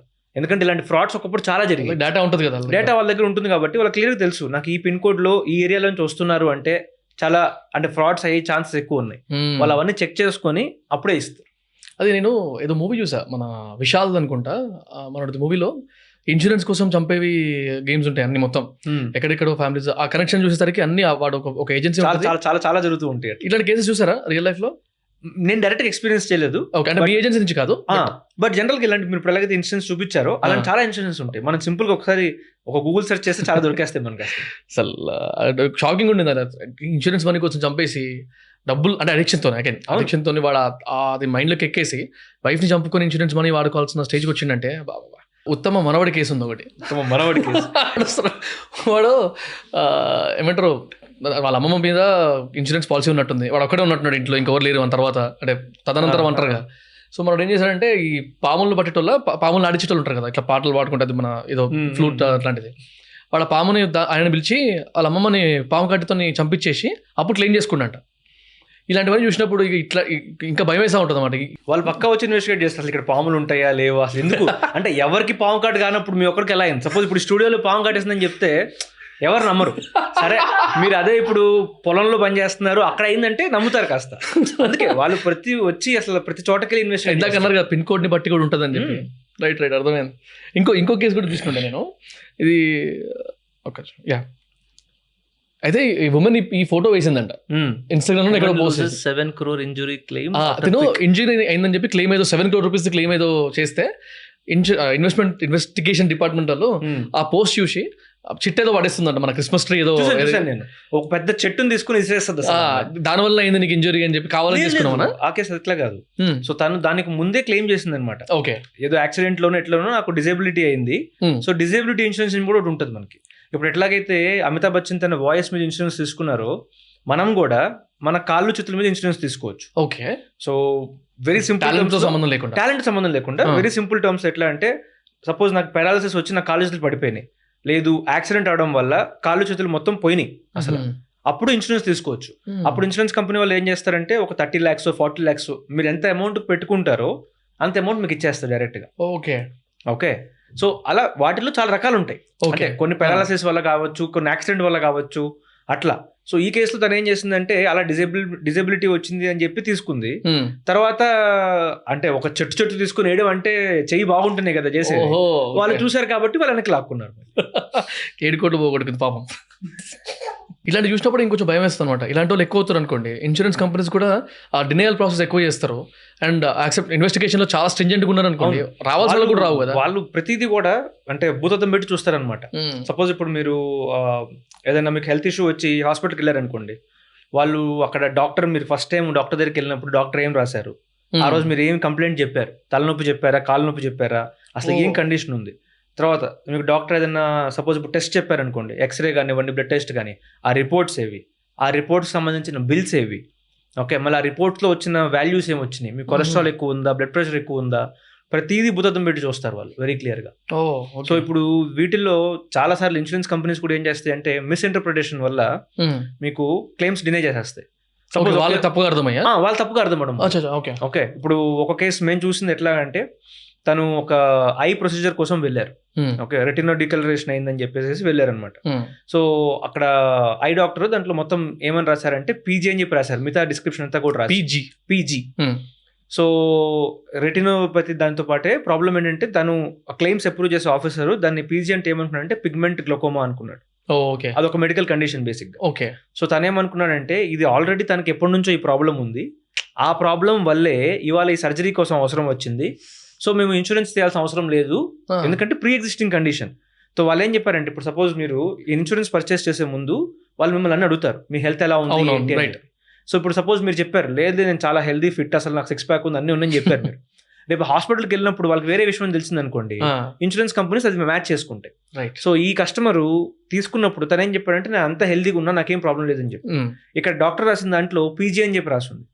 సో ఆ ఇన్సూరెన్స్ క్లెయిమ్స్ వాళ్ళు ఏం చూశారు, ఇది పిగ్మెంట్ గ్లోకోమా అనుకొని, లేదు మీకు 2 years నుంచి ఉంది ప్రాబ్లమ్, 4 years నుంచి ప్రాబ్లం ఉంది మీకు, సో మీరు మాకు ఇన్ఫర్మేషన్ డిస్క్లోజ్ చేయలేదు, అసలు మీ పాలసీ క్యాన్సిల్ చేసేస్తాం మేము, క్లెయిమ్ ఇవ్వడం పక్కన పెట్టండి, మీకు ఇన్సూరెన్స్ అమౌంట్ కూడా ఇవ్వము, ఫ్రాడ్ చేశారు మీరు ఇన్ఫర్మేషన్ డిస్క్లోజ్ చేయలేదు కాబట్టి. మీనింగ్ అదేనా పీజీ అంటే? కాదు, అక్కడ డాక్టర్ రాసింది ఏంటంటే ప్రిస్క్రిప్షన్ గ్లాసెస్ అని చెప్పి, మనం స్పెక్స్ అంటాం, డాక్టర్లు వాళ్ళు ఏమంటారు అంటే ప్రిస్క్రిప్షన్ గ్లాసెస్ అంటారు. ఓకే, సో అది ఇట్లా అర్థమైంది వీళ్ళకి. ఇది ఇట్లా అర్థమైంది. ఓకే, సో ఇప్పుడు అక్కడ మేము అప్పుడు వెళ్ళి వాళ్ళకి క్లియర్ ఎక్స్ప్లెయిన్ చేసాం అనమాట. మీరు అంటే ఫ్రమ్ డిట్టో మా క్లెయిమ్స్ ఎక్స్పర్ట్ ఎవరైతే ఉన్నారో వాళ్ళు మొత్తం మేము అంటే తనతో మాట్లాడి అసలు ఏంటి అంత ఏమైంది మొత్తం అర్థం చేసుకొని తను చెప్పాడు అనమాట, నేను స్పెట్స్ పెట్టుకుంటాను, నాకు 2.2 పవర్ ఉంది ఇట్లా అంటే, అప్పుడు మేము అది ప్రూఫ్ చూపించి, బాబు ఇది పీజీ అంటే ఫిగ్మెంట్ గ్లోకోమా కాదు, తనకి స్పెక్ట్స్ ఉన్నాయి, తన హెల్దీ పర్సనే, ఇప్పటిదాకా ఏ ప్రాబ్లమ్ రాలేదు, ఫస్ట్ టైం ఇలా ప్రాబ్లం వచ్చింది కాబట్టి హాస్పిటల్కి వెళ్ళి సర్జరీ చేయించుకోవాల్సి వచ్చింది. Okay okay. సో ఇలాంటి మిస్రిప్రజెంటేషన్స్ కానివ్వండి, ఎందుకంటే ఇన్సూరెన్స్ కంపెనీ వాళ్ళకి ఏం లేదు, మొత్తం డాక్యుమెంట్లో వాళ్ళు ప్రతిదీ బుద్ధం పెట్టి ప్రతి చిన్నది చూస్తారు. వాళ్ళకి ఎంతసేపటికి ఏంటంటే ఇలా ఎవరైనా ఫ్రాడ్ ఏదైనా చేస్తుంటే నాకు ఎక్కడ దొరుకుతారు, నేను ఎలా పట్టుకోవాలి, అంతే కదండి. పోలీస్ ఇన్వెస్టిగేషన్ చేసినట్టు చేస్తారు అనుకోండి. అంటే ఇప్పుడు నా సొంత జబ్బుకి నేను పెట్టుకోవాలన్నా ఆలోచిస్తా, పెట్టాలా అట్లాంటప్పుడు వాడు ఇన్సూరెన్స్ క్లియర్ చేసినప్పుడు అలా అని చెప్పి వాళ్ళు ప్రతి క్లెయిమ్ కూడా అట్లా చూడరు. ఓకే, అదే ఒకవేళ మన దగ్గర మన ప్రొఫైల్ అంతా కరెక్ట్ గానే ఉండి మనం అన్ని డీటెయిల్స్ కరెక్ట్ గా ఫర్నిష్ చేసి ఉంటే కనుక వాళ్ళు ఎక్కడ మనకు తప్పు పెట్టరు. వాళ్ళు అందుకే మనం ఎప్పుడైనా పర్చేస్ చేసేటప్పుడు కూడా మన హైట్ వెయిట్ అన్ని అడుగుతారు. జనాలు ఏంటంటే కొంతమంది ఆల్కహాలిక్ కదా, స్మోక్ చేస్తారా లేదా, ఇవన్నీ అడుగుతారు. మనం ఏమనుకుంటామంటే అరే మనం డిస్క్లోజ్ చేసామనుకో మనకి పాలసీ ఇవ్వరు అనుకుంటాం. ఓకే, ప్రీమియం పెరుగుతుంది అంతే కదా, కొన్నిసార్లు ప్రీమియం పెరుగుతుంది, కొన్నిసార్లు వాళ్ళు పాలసీ ఇవ్వరు. సింపుల్ చూడండి, సపోజ్ ఇప్పుడు ఒక పర్టికులర్ ప్రొఫైల్ కి నేను ఇన్సూరెన్స్ ఇవ్వదలుచుకోలేదు కంపెనీ వాళ్ళు ఎందుకు ఇవ్వట్లేదు అంటే నాకు రిస్క్ ఎక్కువ అనిపించింది నీ మీద, నేను అందుకు ఇవ్వనంట. సేమ్ ఇప్పుడు ఎట్లయితే మనం కూడా బయట ఎప్పుడన్నా డబ్బులు వడ్డీకి తీసుకుందామని వెళ్తే కొంతమంది ఇస్తామంటారు, కొంతమంది ఇవ్వనంటారు. వాళ్ళు ఎందుకు ఇవ్వట్లేదు అంటే వాళ్ళకి రిస్కీ అనిపిస్తుంది. సేమ్ ఇన్సూరెన్స్ కంపెనీకి కూడా మీకు ఒక పాలసీ ఇవ్వడం నాకు రిస్కీ అనిపిస్తుంది. సెట్ ఆఫ్ రూల్స్ ఏం లేవు, ఉంటాయి వాళ్ళ దగ్గర ఇంటర్నల్ రూల్స్ ఉంటాయి. ఇంటర్నల్ కాదు, జనరలైజ్డ్ రూల్స్ ఏమైనా ఉన్నాయా ఇట్లాంటి వాళ్ళకి ఇవ్వద్దు అని? అలా గవర్నమెంట్ ఏం పెట్టదు, ఎవ్రీ కంపెనీ వాళ్ళకి పెట్టుకుంటుంది. సపోజ్ చూడండి, మీరు ఇప్పుడు చాలా ఓవర్ వెయిట్, మీ హైట్ కి మీరు 80 kgs ఉండాలి, మీరు 150 kgs ఉన్నారు. సో మీరు అంత వెయిట్ ఉన్నప్పుడు మీకు ఆటోమేటిక్ ఏంటి హార్ట్ ఇష్యూస్ కానివ్వండి, బ్లడ్ ప్రెషర్ కానివ్వండి, చాలా ప్రాబ్లమ్స్ చాలా ఈజీగా వచ్చేస్తాయి. సో ఇన్సూరెన్స్ కంపెనీ వాళ్ళు ఏంటి, సారీ నేను మీకు ఇవ్వలేను, ఎందుకంటే మీకు ఇవ్వడం వల్ల నాకు క్లెయిమ్ అమౌంట్ పెరిగిపోతుంది, కాబట్టి నేను నార్మల్గా హెల్దీ ఉండే వాళ్ళందరి దగ్గర నుంచి ఎక్స్ట్రా ప్రీమియం కలెక్ట్ చేయాలి, కాబట్టి నేను మీకు ఇవ్వను అంటుంది వెరీ క్లియర్ గా. అదే మీరు లేదు నా వెయిట్ 150 కాదు, నా వెయిట్ 100 అని చెప్పి 100 రాసి వచ్చేస్తారు అక్కడ. అప్పుడు ఏం చేస్తారు, మీరు ఎప్పుడు డాక్టర్ దగ్గరికి వెళ్ళినా కూడా మీరు ఒక నోటీస్ చేస్తుంటారు, హైట్ వెయిట్ అడుగుతారు డాక్టర్స్ జనరల్. అదే మీరు హాస్పిటల్ అడ్మిట్ అయిన కూడా పక్క అడుగుతారు. అప్పుడు ఇన్సూరెన్స్ కంపెనీ క్లియర్ గా చూస్తుంది, వీళ్ళు 6 months ముందు వీడు 100 kgs ఉన్నాడు, ఇవాళ 150 kgs ఎట్లా అయ్యాడు. So fraud. సో వాళ్ళు అందుకని ప్రతి ఒక్క ఇన్ఫర్మేషన్ ఇన్వెస్టిగేట్ చేస్తారు. మనం కూడా ఏంటంటే మనం పాలసీ అప్లై చేసేటప్పుడు సరే 150 kgs వాళ్ళు ఇవ్వరన్నారు కాబట్టి మనం తప్పు ఇన్ఫర్మేషన్ ఇచ్చామనుకోండి, రేపు క్లెయిమ్ కోసం వెళ్ళినప్పుడు వాళ్ళు పక్కా పట్టుకుంటారు. ఎందుకంటే మీరు ఫస్ట్ టైం ఇన్సూరెన్స్ పాలసీ తీసుకుంటున్నారు. మనం ఏదో అనుకుంటాం నేను వాడిని ఫ్రాడ్ చేసేస్తాను, లేకపోతే నేను మోసం చేసేస్తాను. అక్కడ ఇన్సూరెన్స్ కంపెనీ వాడు లాస్ట్ 20 years నుంచి ఇదే పని చేస్తున్నాడు. మీరు సంవత్సరంలో ఒక రోజు ఇన్సూరెన్స్ మీద స్పెండ్ చేస్తారు, వాడి జీవితాంతం ఇదే చేస్తున్నాడు. సో మనలాంటి అంటే ఇలాంటిది లొసుగులు ఉన్నాయి అనుకున్నా వాళ్ళ దగ్గర ఎక్కువ లొసుగులు మనం ఆవలిస్తే పెగులు కొట్టేస్తాం అంతే. సో కాబట్టి మనం తీసుకున్నప్పుడు అట్లీస్ట్ ఏంటంటే మనకు తెలిసినంత వరకు ఇన్ఫర్మేషన్ చాలా క్లియర్ గా క్లీన్ కట్ గా మొత్తం ఇచ్చేసి. ఓకే, ఒక వాళ్ళు ఎక్స్ట్రా ప్రీమియం అడిగినా కూడా, సో ఇన్ఫాక్ట్ మా మదర్ కొంచెం ఓవర్ వెయిట్ అనమాట, సో తనకి నేను ఎక్స్ట్రా ప్రీమియం కట్టాల్సి వచ్చింది. రైట్, ఓకే, బట్ నేను కళ్ళు మూసుకొని కట్టేసా, పర్లేదు నాకు ఒక 5,000 rupees ఎక్స్ట్రా అయినా కూడా రేపు నేను ఎప్పుడైనా తనకి క్లెయిమ్ చేయాల్సి వచ్చినప్పుడు ఇన్సూరెన్స్ కంపెనీ దగ్గర ఒక్క రీజన్ లేదు, ఎందుకు డినే చేస్తారు ఇప్పుడు నాకు. ప్లస్ నేను ఇంత ఎర్లీగా తీసుకొని ఉంచాను కాబట్టి ప్రతి పాలసీలో మీకు వెయిటింగ్ పీరియడ్స్ అని చెప్పి కొన్ని ఉంటాయి. ఓకే, మనం ఇవాళ పాలసీ కొనేసాం కదా, రేపు పొద్దున్న వెళ్ళి ఆపరేషన్ చేయించేసుకున్నంటే ఎవరు ఆపరేషన్ ఉంది కాబట్టి చేసుకున్నట్టు ఉంటుంది అంతే. అందుకోసమే ఇన్సూరెన్స్ కంపెనీస్ అలా ఎవరైతే హెల్త్ ప్రాబ్లం ఉండడం వల్ల తీసుకుంటారు అనుకుంటారో అలాంటి కేసెస్ని ఎలిమినేట్ చేయడం కోసము వెయిటింగ్ పీరియడ్స్ అని చెప్పి ఒకటి పెడతాయి. ఫస్ట్ ఒకటి ఏంటంటే 30 days వెయిటింగ్ పీరియడ్ ఉంటుంది. సపోజ్ ఏం లేదు, మీకు ఇప్పుడు జ్వరం వచ్చింది, లైట్గా డాక్టర్ కొంచెం డెంగ్యూ అలా అయి ఉండొచ్చు, 2 days చూద్దాం అంటారు, సటాక్ని వెళ్ళిపోయి మీరు ఇన్సూరెన్స్ పాలసీ కొనేస్తారు. 3 days తర్వాత తగ్గలేదు, అడ్మిట్ చేయమంటారు, అప్పుడు ఇన్సూరెన్స్ కంపెనీ ప్లే చేసుకోవచ్చు కదా.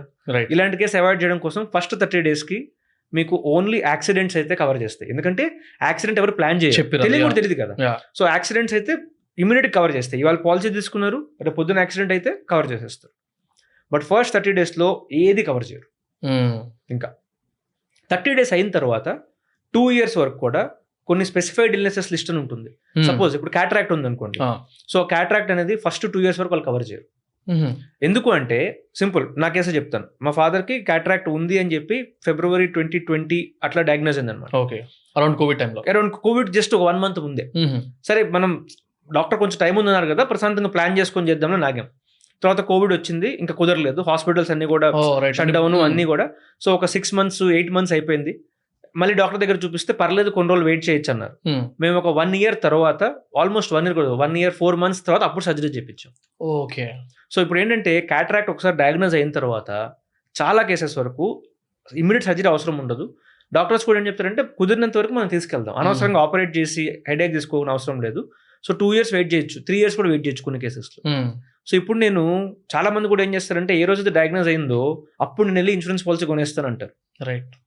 సో ఇలాంటి కేసెస్ని అవాయిడ్ చేయడం కోసం కూడా ఇన్సూరెన్స్ కంపెనీస్ ఏం చేస్తాయి అంటే 2 years వరకు నేను కవర్ చేయనంటే. మనకి ఇప్పుడు కామన్గా వచ్చేది ఏంటంటే కిడ్నీ స్టోన్స్.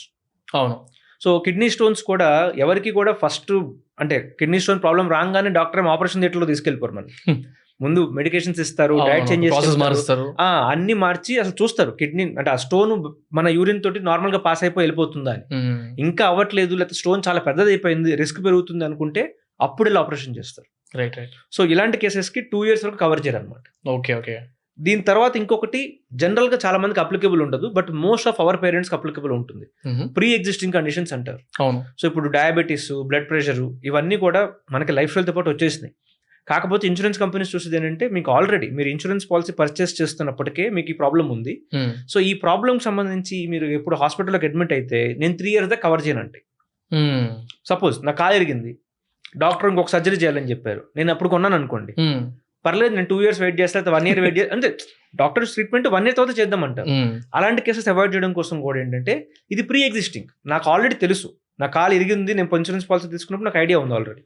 సో ఇలాంటి కేసెస్ అవాయిడ్ చేయడం కోసము వాళ్ళు ప్రీ ఎగ్జిస్టింగ్ కండిషన్స్ అని చెప్పి 3 years వరకు కవర్ చేయరు. సో మనం చాలా మంది ఏమనుకుంటామంటే జనరల్గా ఇప్పుడు నేను చాలా హెల్దీగా ఉన్నాను కదా, నా ఏజ్ 30 దాటిన తర్వాత 40 దాటిన తర్వాత అప్పుడు తీసుకుంటా, ఎందుకంటే 40-50లో నాకు హెల్త్ ప్రాబ్లమ్స్ ఎక్కువ వస్తాయి అనుకుంటా. Right right. ఆ రోజు కొనుక్కుంటే అంత లోపల ఏదైనా ఒక చిన్న ప్రాబ్లం వచ్చింది అనుకోండి, అది వీళ్ళు ప్రీ ఎగ్జిస్టింగ్ కండిషన్ అని చెప్పేసి మళ్ళీ 3 years 4 years కవర్ చేయకుండా పెడతారు. సో ఇప్పుడు నేను మా పేరెంట్స్కి పాలసీస్ తీసుకున్నప్పుడు కూడా ఓకే 2017లో అప్పటికి ప్లాన్స్ లేవు అలాంటివి. ఇప్పుడు కొన్ని ప్లాన్స్ వచ్చేసినాయి. మీకు ఆల్రెడీ బీపీ కానీ డయాబెటీస్ కానీ ఉన్నా మీరు 1 year కానీ లేకపోతే ఇమీడియట్ కవరేజ్ అంటే దీనిలో యాడ్ చేసుకోవచ్చు, మళ్ళీ ఇది యాడ్ చేసుకోవచ్చు. ఉన్న పాలసీలో ఇది కూడా యాడ్ చేసుకోవచ్చు. ఓకే.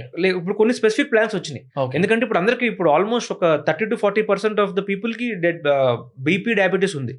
సో ఇన్సూరెన్స్ కంపెనీస్ ఏం చేస్తుందంటే కొంచెం ఎక్స్ట్రా ప్రీమియం అడుగుతాయి, బట్ బీపీ వల్ల కానీ డయాబెటీస్ వల్ల కానీ ఏదైనా వచ్చినా, అంటే మనం ఎప్పుడు బీపీ వల్ల డయాబెటీస్ వల్ల డైరెక్ట్ అడ్మిట్ అవ్వం మనం, దానివల్ల మనకి హార్ట్ కండిషన్ రావచ్చు, కిడ్నీ ఫెయిల్యూర్ అవ్వచ్చు, అలాంటి చుట్టుపక్కల ప్రాబ్లమ్స్ చాలా వస్తాయి. మనం ఎందుకంటే ఎవరికి కూడా బీపీలో అయ్యో లేకపోతే డయాబెటీస్లో అయ్యో 10 రోజులు హాస్పిటల్లో ఉండరు, దానివల్ల పక్కన ఉండే ప్రాబ్లమ్స్ చాలా వస్తాయి అనమాట. సో ఇన్సూరెన్స్ కంపెనీస్ అప్పుడు ఏం చెప్తాయి అంటే మీకు కిడ్నీ ఫెయిల్యూర్ ఏదైతే అయిందో అది మీ డయాబెటీస్ వల్ల అయింది, అందువల్ల మీకు ఆల్రెడీ డయాబెటీస్ ఉంది కాబట్టి మేము కవర్ చేయమంటే. సో మీ దగ్గర 2 ఆప్షన్స్ ఇప్పుడు. ఒకటి కొంత ఎక్స్ట్రా ప్రీమియం పెట్టేసి ఎవరైతే డయాబెటీస్ని కూడా Day 1 నుంచి కవర్ చేస్తున్నారో వాళ్ళ పాలసీ తీసుకోండి, లేదు అంటే మీరు ఏ రోజైతే హెల్దీగా ఉన్నారో అప్పుడు తీసుకోండి. సేమ్ ఇంత మీకు ఒక బ్యాక్ ఎగ్జాంపుల్ చెప్పాను కదా, నేను బండి నుంచి కింద పడ్డాక హెల్మెట్ పెట్టుకుంటానంటే కుదరదు, ముందు పెట్టుకుని ఉంటే మనం సేవ్ అవుతాం. ఇన్సూరెన్స్ కూడా అట్లాగే, మనం ఏ రోజైతే హెల్దీగా ఉంటామో అప్పుడు తీసుకోవడం అనేది బెస్ట్. అవునవును, రైట్. అండ్ ఇందాక మీరు ఇందాక చెప్పిన మిస్ఇంటర్ప్రిటేషన్ లాంటి కేసెస్ అంటే ఇన్సూరెన్స్ వాళ్ళకి మన బాధలు అర్థం కాని కొన్ని ఉంటాయి కదా, అలాంటివి ఇంకేమైనా కేసెస్ చూసారా మీరు మీ దాంట్లో? ACL టేర్ అని చెప్పి ఒకటి ఉంటుంది, బేసిక్గా లిగమెంట్ టేర్. సో మన నీ జాయింట్ లో ఒక లిగమెంట్ ఉంటుంది అనమాట, ఒక చిన్న మజిల్ అది, దానివల్ల మన లెగ్ అంటే మన నీ మూవ్మెంట్ ఫ్రీగా పైకి కిందకి వస్తూ ఉంటుంది అనమాట. సో మనం ఇప్పుడు స్పోర్ట్స్ ఆడుతున్నప్పుడైనా లేకపోతే గబుక్కున్న నడుస్తున్నప్పుడు మెట్ల మించి జారినా కూడా ఆ మజిల్ టేర్ అయిపోతుంది అనమాట. ఓకే. సో చాలా కేసెస్ లో ఏం చేస్తారు అంటే దానికి కూడా ఇమీడియట్ సర్జరీ అవసరం ఉండదు. ఓకే. సో డాక్టర్స్ దానికి కూడా సేమ్ బ్యాండేజ్ పెట్టేసేసి లేకపోతే ఫిజియోథెరపీ ఎక్సర్సైజెస్ చేయడం వల్ల ఆ మజిల్ మళ్ళీ రీబిల్డ్ అయిపోతుంది. రైట్. ఓకే. సో దీన్ని కూడా ఇన్సూరెన్స్ కంపెనీస్ ఏం చేస్తాయి అంటే specified illness waiting period 2 years అని పెడతాయి, ఎందుకంటే నేను ఇవాళ పడితే సర్జరీ ఇమీడియట్గా అవసరం లేదు. ఇప్పుడు కూడా డాక్టర్స్ ఫస్ట్ ఏం చేస్తారంటే న్యాచురల్గా హీల్ అయిపోతుందా అయితే మెడికేషన్తో క్యూర్ చేద్దామని చూస్తారు, అవ్వకపోతే అప్పుడు సర్జరీకి వెళ్తారు. సో నాకు ఇవాళ ACL టేర్, సపోజ్ నేను పడ్డాను, నాకు ACL టేర్ వచ్చింది, నేను ఇప్పుడు ఇన్సూరెన్స్ పాలసీ తీసుకుంటాను వెళ్ళి. ఓకే. సో దీన్ని అవాయిడ్ చేయడం కోసం మళ్ళీ ఇన్సూరెన్స్ కంపెనీస్ అదే స్పెసిఫైడ్ ఇల్నెస్లో పెట్టేస్తాయి. సో ఇప్పుడు మా దగ్గర అట్లాగే ఒక యూజర్ వచ్చారనమాట, ఇట్లా నాకు ACL టేర్ లిగమెంట్ టేర్ అయింది, నాకు సర్జరీ చేయించుకోవాలి క్లెయిమ్ కోసం అని చెప్పి. సో ఇన్సూరెన్స్ కంపెనీ దగ్గరికి వెళ్ళంగానే వాళ్ళు లేదు ఇది ACL tear 2 years waiting period లో ఉంది, మేము క్లెయిమ్ ఇవ్వలేమని, యాజ్ పర్ ది డాక్యుమెంట్ మేము ఇవ్వలేమన్నారు. సో మేము అప్పుడు ఇన్వెస్టిగేట్ చేసాం అంటే అసలు ఏమైంది ఏంటి అని చెప్పి.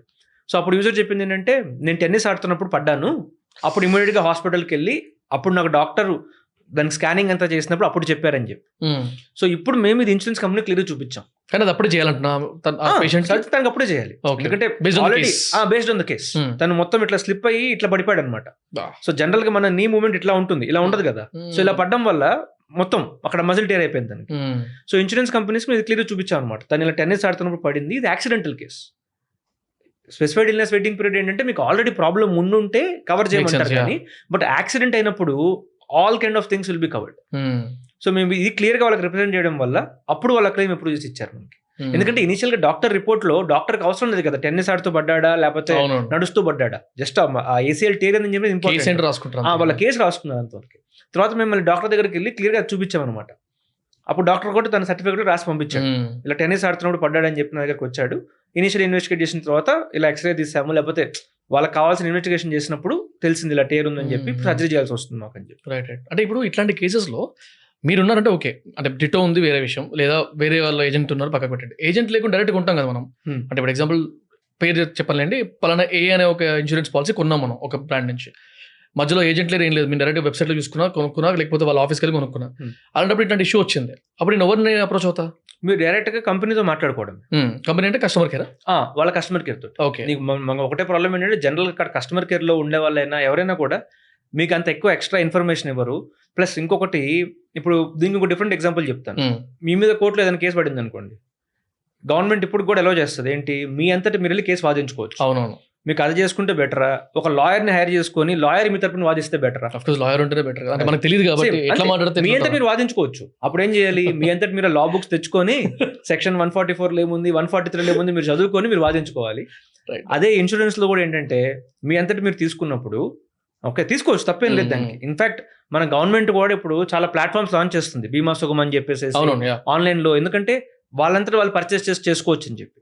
అక్కడ ఒకటే ఏంటంటే మీకు ఇంత నాలెడ్జ్ ఉండి, ఓకే నాకు అంత లీగల్ నాలెడ్జ్ ఉండి, లేకపోతే నేను ఇన్సూరెన్స్ కంపెనీ డాక్యుమెంటేషన్ మొత్తం చదివి రేపు ఏదైనా ప్రాబ్లం వస్తే నేను వెళ్ళి ఫైట్ చేయగలుగుతాను అనుకుంటే అక్కర్లేదు.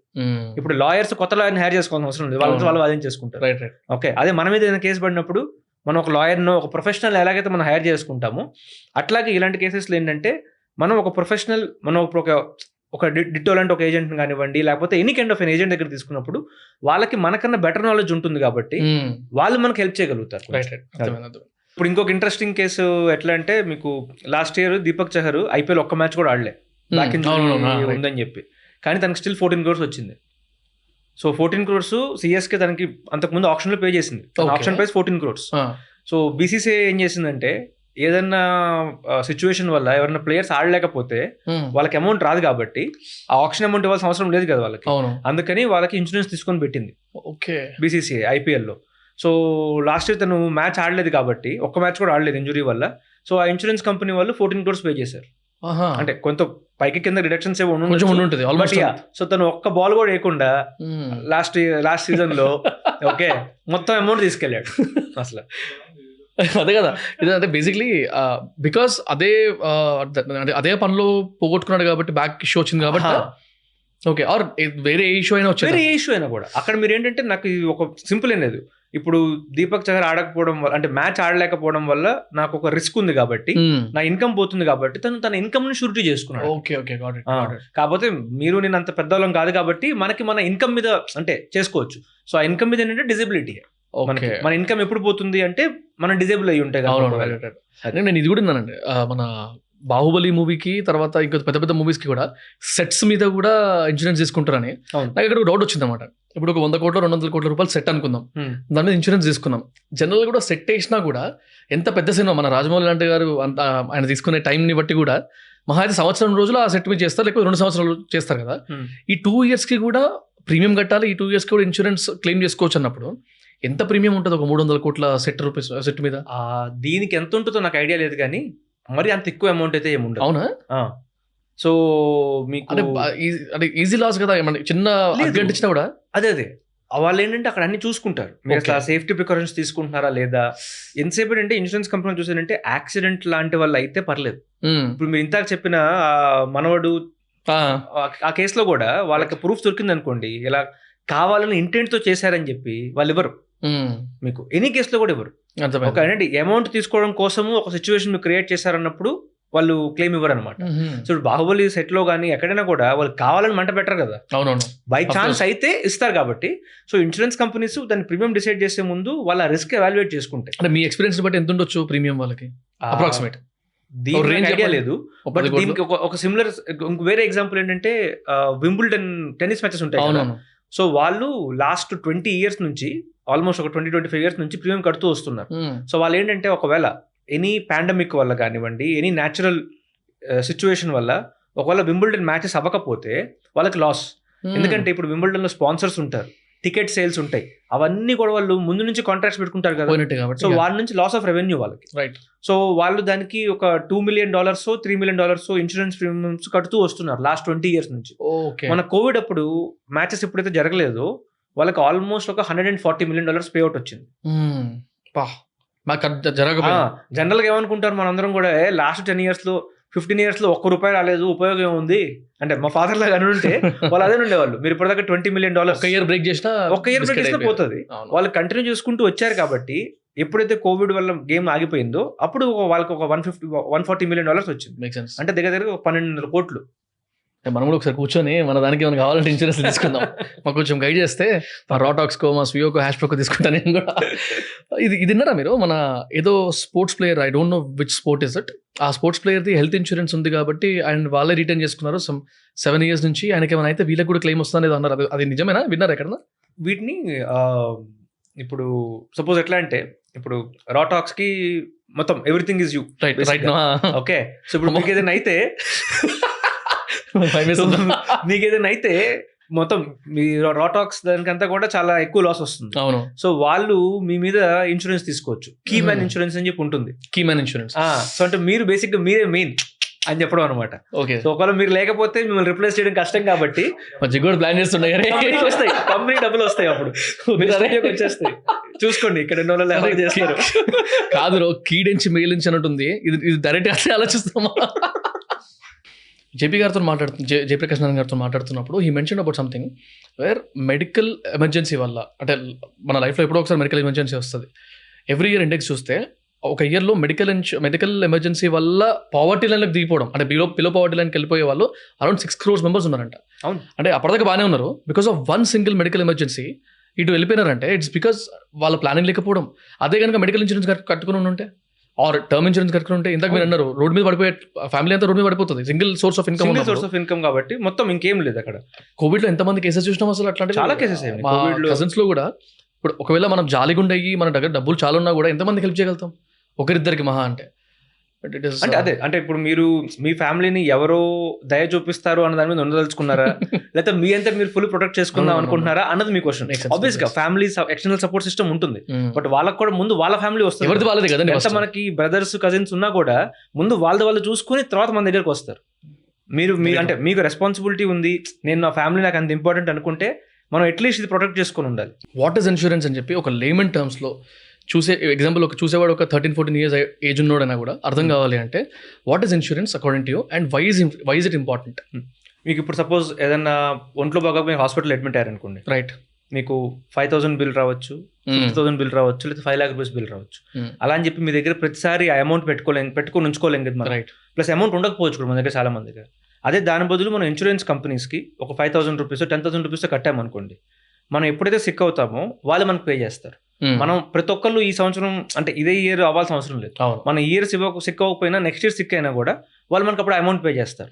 సో ఎఫెక్టివ్ గా ఇన్సూరెన్స్ కంపెనీ వాళ్ళు చేస్తుంది ఏంటంటే చాలా మంది దగ్గర నుంచి ఇలా 5,000 rupees తీసుకొని ఎవరైతే ఈ ఇయర్ హాస్పిటల్ అడ్మిట్ అవబోతున్నారో వాళ్ళకి అమౌంట్ తీసుకెళ్ళిస్తారు. సో మొత్తం అందరి దగ్గర నుంచి రిస్క్ కొంచెం పూల్ చేసుకొని ఎవరికైతే అవసరమైందో వాళ్ళకి అమౌంట్ పంపిస్తున్నారు వాళ్ళు. ఎక్స్పెక్టింగ్ అంటే అందరూ ఒకటేసారి మనకి ఇప్పుడు కోవిడ్ లాంటి టైమ్స్ లో అందరూ హాస్పిటలైజ్ అయ్యారు. సో అప్పుడు ఇన్సూరెన్స్ కంపెనీస్ యాక్చువల్ గా చాలా ఎక్కువ అమౌంట్ వాళ్ళ ఓన్ పాకెట్స్ నుంచి కూడా తీసుకొచ్చి ఇచ్చినాయి. కానీ కోవిడ్ వాజ్ నాట్ అలౌడ్ కదా దాంట్లో ఇన్సూరెన్స్ లో అలౌడ్. కోవిడ్ కూడా ఉండిందా? కొన్ని స్టార్టింగ్ లో కొన్ని కంపెనీస్ ట్రై చేసింది, మేము కవర్ చేయము అట్లా ఇట్లా అని చెప్పి. బట్ మళ్ళీ ఇన్సూరెన్స్ రెగ్యులేటర్ వచ్చి లేదు మీరు ఎవరిని కవర్ చేయాల్సిందే, అలాంటి ఆప్షన్స్ ఏం లేవని చెప్పి అది కూడా కవర్ చేయించారు. అవునా? హ్యూజ్ వాళ్ళ మీద ఇన్సూరెన్స్ కంపెనీస్ అంతే, మనకు అంతే కదా. ఇప్పుడు మనం ప్రతి ఇయర్ పే చేస్తూ వచ్చాము. నేను ఇప్పుడు లాస్ట్ 5 years నుంచి కడుతూ వచ్చాను. నాకు ఎప్పటిదాకా అవసరం యూజ్ చేసుకోలేదు.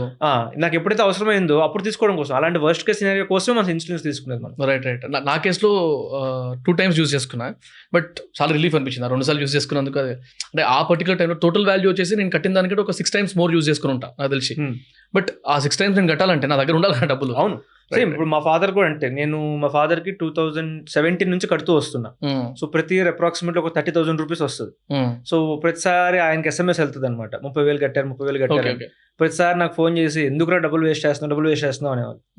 సో మొన్న 2021-2022లో తన క్యాటరాక్ట్ సర్జరీ అవసరం అయితే చేపించాం. సో ఒక్కొక్క కనికి 70,000. సో 1.4 lakhs మొత్తం ఇన్సూరెన్స్ కంపెనీ వాళ్ళు పే చేశారు. ఇప్పుడు మా నాన్న వచ్చి పర్లేదురా మంచి పని చేసావు నువ్వు అని చెప్పి అన్నారు. అప్పటిదాకా ప్రతిసారి నాకేంటంటే ఒక 2 రోజులు డబ్బులు వేస్ట్ చేస్తున్నావు అన్నం తప్ప. ఓకే, ఇప్పుడు అర్థమైంది అనమాట తనకి ఎందుకు ఎలా ఉపయోగపడుతుంది ఏంటి అని చెప్పేసి. అంటే ఒకవేళ అంటే ఇఫ్ ఐమ్ ఆస్కింగ్ యూ, నేను ఒక అగైన్ లేమన్ లాగా అడుగుతున్నా. నేను చాలా స్మార్ట్ ఇన్వెస్ట్మెంట్ చేస్తా, ఏదైనా సేవింగ్స్ బాగా చేస్తా, కానీ ఇన్సూరెన్స్ మాత్రం వాడా. నాలంటోడికి మీరు ఏం అడ్వైస్ ఇస్తారు ఇన్సూరెన్స్ గురించి? మీకు నా దగ్గర 10 లక్షలు ఉన్నాయి, 10 లక్షలు నాకు పోయినా నాకు అసలు నాకేం తేడా పడదు అనిపించింది అనుకోండి, మీకు ఇన్సూరెన్స్ లేదు. ఒక 10 లక్షలు నా నెట్వర్త్ నుంచి పోతే నాకు చాలా పెద్ద డ్యామేజ్ అవుతుంది అనుకుంటే మీరు ఇన్సూరెన్స్ తీసుకోవాలి. ఇప్పుడు అంబానీ లాంటి వాళ్ళు ఉన్నారు, ఆయనకి హెల్త్ ఇన్సూరెన్స్ అక్కర్లేదు. ఎందుకంటే వాళ్ళ దగ్గర ఉన్న వేల కోట్ల రూపాయల్లో ఇది ఒక ఎక్స్ట్రా టైం వేస్ట్. వాళ్ళకి 5 minutes ఇన్సూరెన్స్ ప్రీమియం కట్టేది టైం ఏదైతే ఉందో అది కూడా వేస్ట్ వాళ్ళకి. అది ఇప్పుడు నాకు ఒక 1 lakh రూపీస్ పోయింది అనుకోండి నా దగ్గర ఉన్న అకౌంట్లోంచి, నా నెట్వర్త్ చాలా డ్రాప్ అయిపోతుంది సడన్ గా. సో నాకు ఆ రిస్క్ వద్దు, నాకు ఎక్స్ట్రా సపోర్ట్ కావాలి అనుకుంటే మీకు ఇన్సూరెన్స్ కావాలి. లేదు ఇప్పుడు సపోజ్ మీకు ఒక 10 రూపాయలు పోయింది అనుకోండి, మీకు 10 రూపాయలకి అవసరమా? మీరు పట్టించుకోరు అంతే. మనకు 10 రూపాయలు, ఇంకొకరు 10 లక్షలు, డిఫరెన్స్ అదే. ఇది మెడికల్ గురించి కదా, ఒకవేళ నార్మల్ టర్మ్ ఇన్సూరెన్స్ అంటాము, లైఫ్ ఇన్సూరెన్స్ కంప్లీట్ అంటాం కదా, అలాంటి వాటి గురించి సేమ్. ఇప్పుడు చూడండి, ఇప్పుడు నేను ఉండడం వల్ల మా వైఫ్కి మా పేరెంట్స్కి నేను ప్రతి నెల నేను సంపాదించే జీతంతో ఒక ఫ్యామిలీ నేను సపోర్ట్ చేస్తున్నాను. సపోజ్ నేను లేను రేపటి నుంచి, వాళ్ళకి డబ్బులు ఎవరు ఇస్తారు? నెలకి సోర్స్ లేదు. సపోజ్ ఏదైనా ఇల్లు పొలం ఉంటే అమ్ముకొని తీసుకుంటారు, అది ఎన్నాళ్ళు తీసుకుంటారు? అసలు ఇల్లు ఉందో లేదో పొలం ఉందో కూడా తెలియదు. అదే టర్మ్ ఇన్సూరెన్స్ ఒకవేళ ఉండుంటే కనుక, సపోజ్ ఇప్పుడు నాకు ఉంది అనుకోండి, నా దగ్గర నాకు 3 crores టర్మ్ ఇన్సూరెన్స్ ఉంది. సో నాకు రేపు పొద్దున ఎప్పుడైనా అయినా కూడా ఇన్సూరెన్స్ కంపెనీ మా ఫ్యామిలీ వాళ్ళకి 3 crore రూపీస్ ఇస్తుంది. సో ఆ 3 crore రూపీస్ తోటి వాళ్ళు దాన్ని బ్యాంక్లో పెట్టుకుంటారో స్టాక్స్లో పెట్టుకుంటారో అది వాళ్ళ ఇష్టం. ఆ అమౌంట్ తోటి నెక్స్ట్ 20-30 years వరకు మా వైఫ్ అట్లీస్ట్ మా పేరెంట్స్కి ఎటువంటి ఇబ్బంది లేకుండా వాళ్ళు చూసుకోవచ్చు. వెరీ సింపుల్, చూసుకోండి. 3 CR నేను బ్యాంక్లో వేసాను అనుకోండి, 7% ఇంట్రెస్ట్ తోటి సంవత్సరానికి ఎంత వస్తుంది? 20 లక్షలు వస్తుంది. Right, okay. 20 లక్షలు సంవత్సరం తోటి చాలా ఈజీగా వాళ్ళు గడిపేయచ్చు. అంటే ఇది చాలా నేను ఓవర్ సింప్లిఫై చేస్తాను కాంటెక్స్ట్ ని, బట్ అట్లీస్ట్ వాళ్ళకి మనీ అనేది వస్తుంది. అదే నేను అసలు ఇన్సూరెన్స్ తీసుకోకుండా నేను పోయాను అనుకోండి డైరెక్ట్గా, ఓకే, వాళ్ళకి ఏమి ఉండదు. ఇప్పుడు మా పేరెంట్స్ రిటైర్డ్, మా వైఫ్ తను ఏదో జాబ్ చేస్తుంది, బట్ ఆ అమౌంట్ తోటి రేపు మా పిల్లలు పుట్టినా అవంతా సరిపోదు కదా. సో టర్మ్ ఇన్సూరెన్స్ అనేది ఏంటంటే లిటరల్ గా నాకు ఫైనాన్షియల్ రిప్లేస్మెంట్. ఇవాళ నేను నా ఫ్యామిలీకి 1 లక్ష రూపాయలు సంపాదించి టేబుల్ మీద పెడుతున్నాను అంటే నేను రేపు లేకపోతే నా టర్మ్ ఇన్సూరెన్స్ పని చేయగలిగాను. సో ఈ లైఫ్ ఇన్సూరెన్స్ కి టర్మ్ ఇన్సూరెన్స్ కి పెద్ద డిఫరెన్స్ ఏం లేదు. టర్మ్ ఇన్సూరెన్స్, లైఫ్ ఇన్సూరెన్స్ లో మీకు చాలా సేవింగ్స్ ప్లాన్స్, యూలిప్ ప్లాన్స్ అవన్నీ కూడా వస్తాయి. జనరల్గా ఏంటంటే దాంట్లో మీరు ప్రతి సంవత్సరం ఇంత అమౌంట్ కడుతూ ఉంటే 10 years ఎంత వెనక్కి ఇస్తాము, 20 years ఎంత వెనక్కి ఇస్తాము అని చెప్తూ ఉంటారు. అవన్నీ లైఫ్ ఇన్సూరెన్స్ ప్లాన్ లోకి వస్తాయి. లైఫ్ ఇన్సూరెన్స్ సెగ్మెంట్ లోపలే టర్మ్ ఇన్సూరెన్స్ అనేది ఒక చిన్న సెగ్మెంట్. దాంట్లో ఏంటంటే జనరల్ గా మీకు మనీ వెనక్కి ఏం రాదు.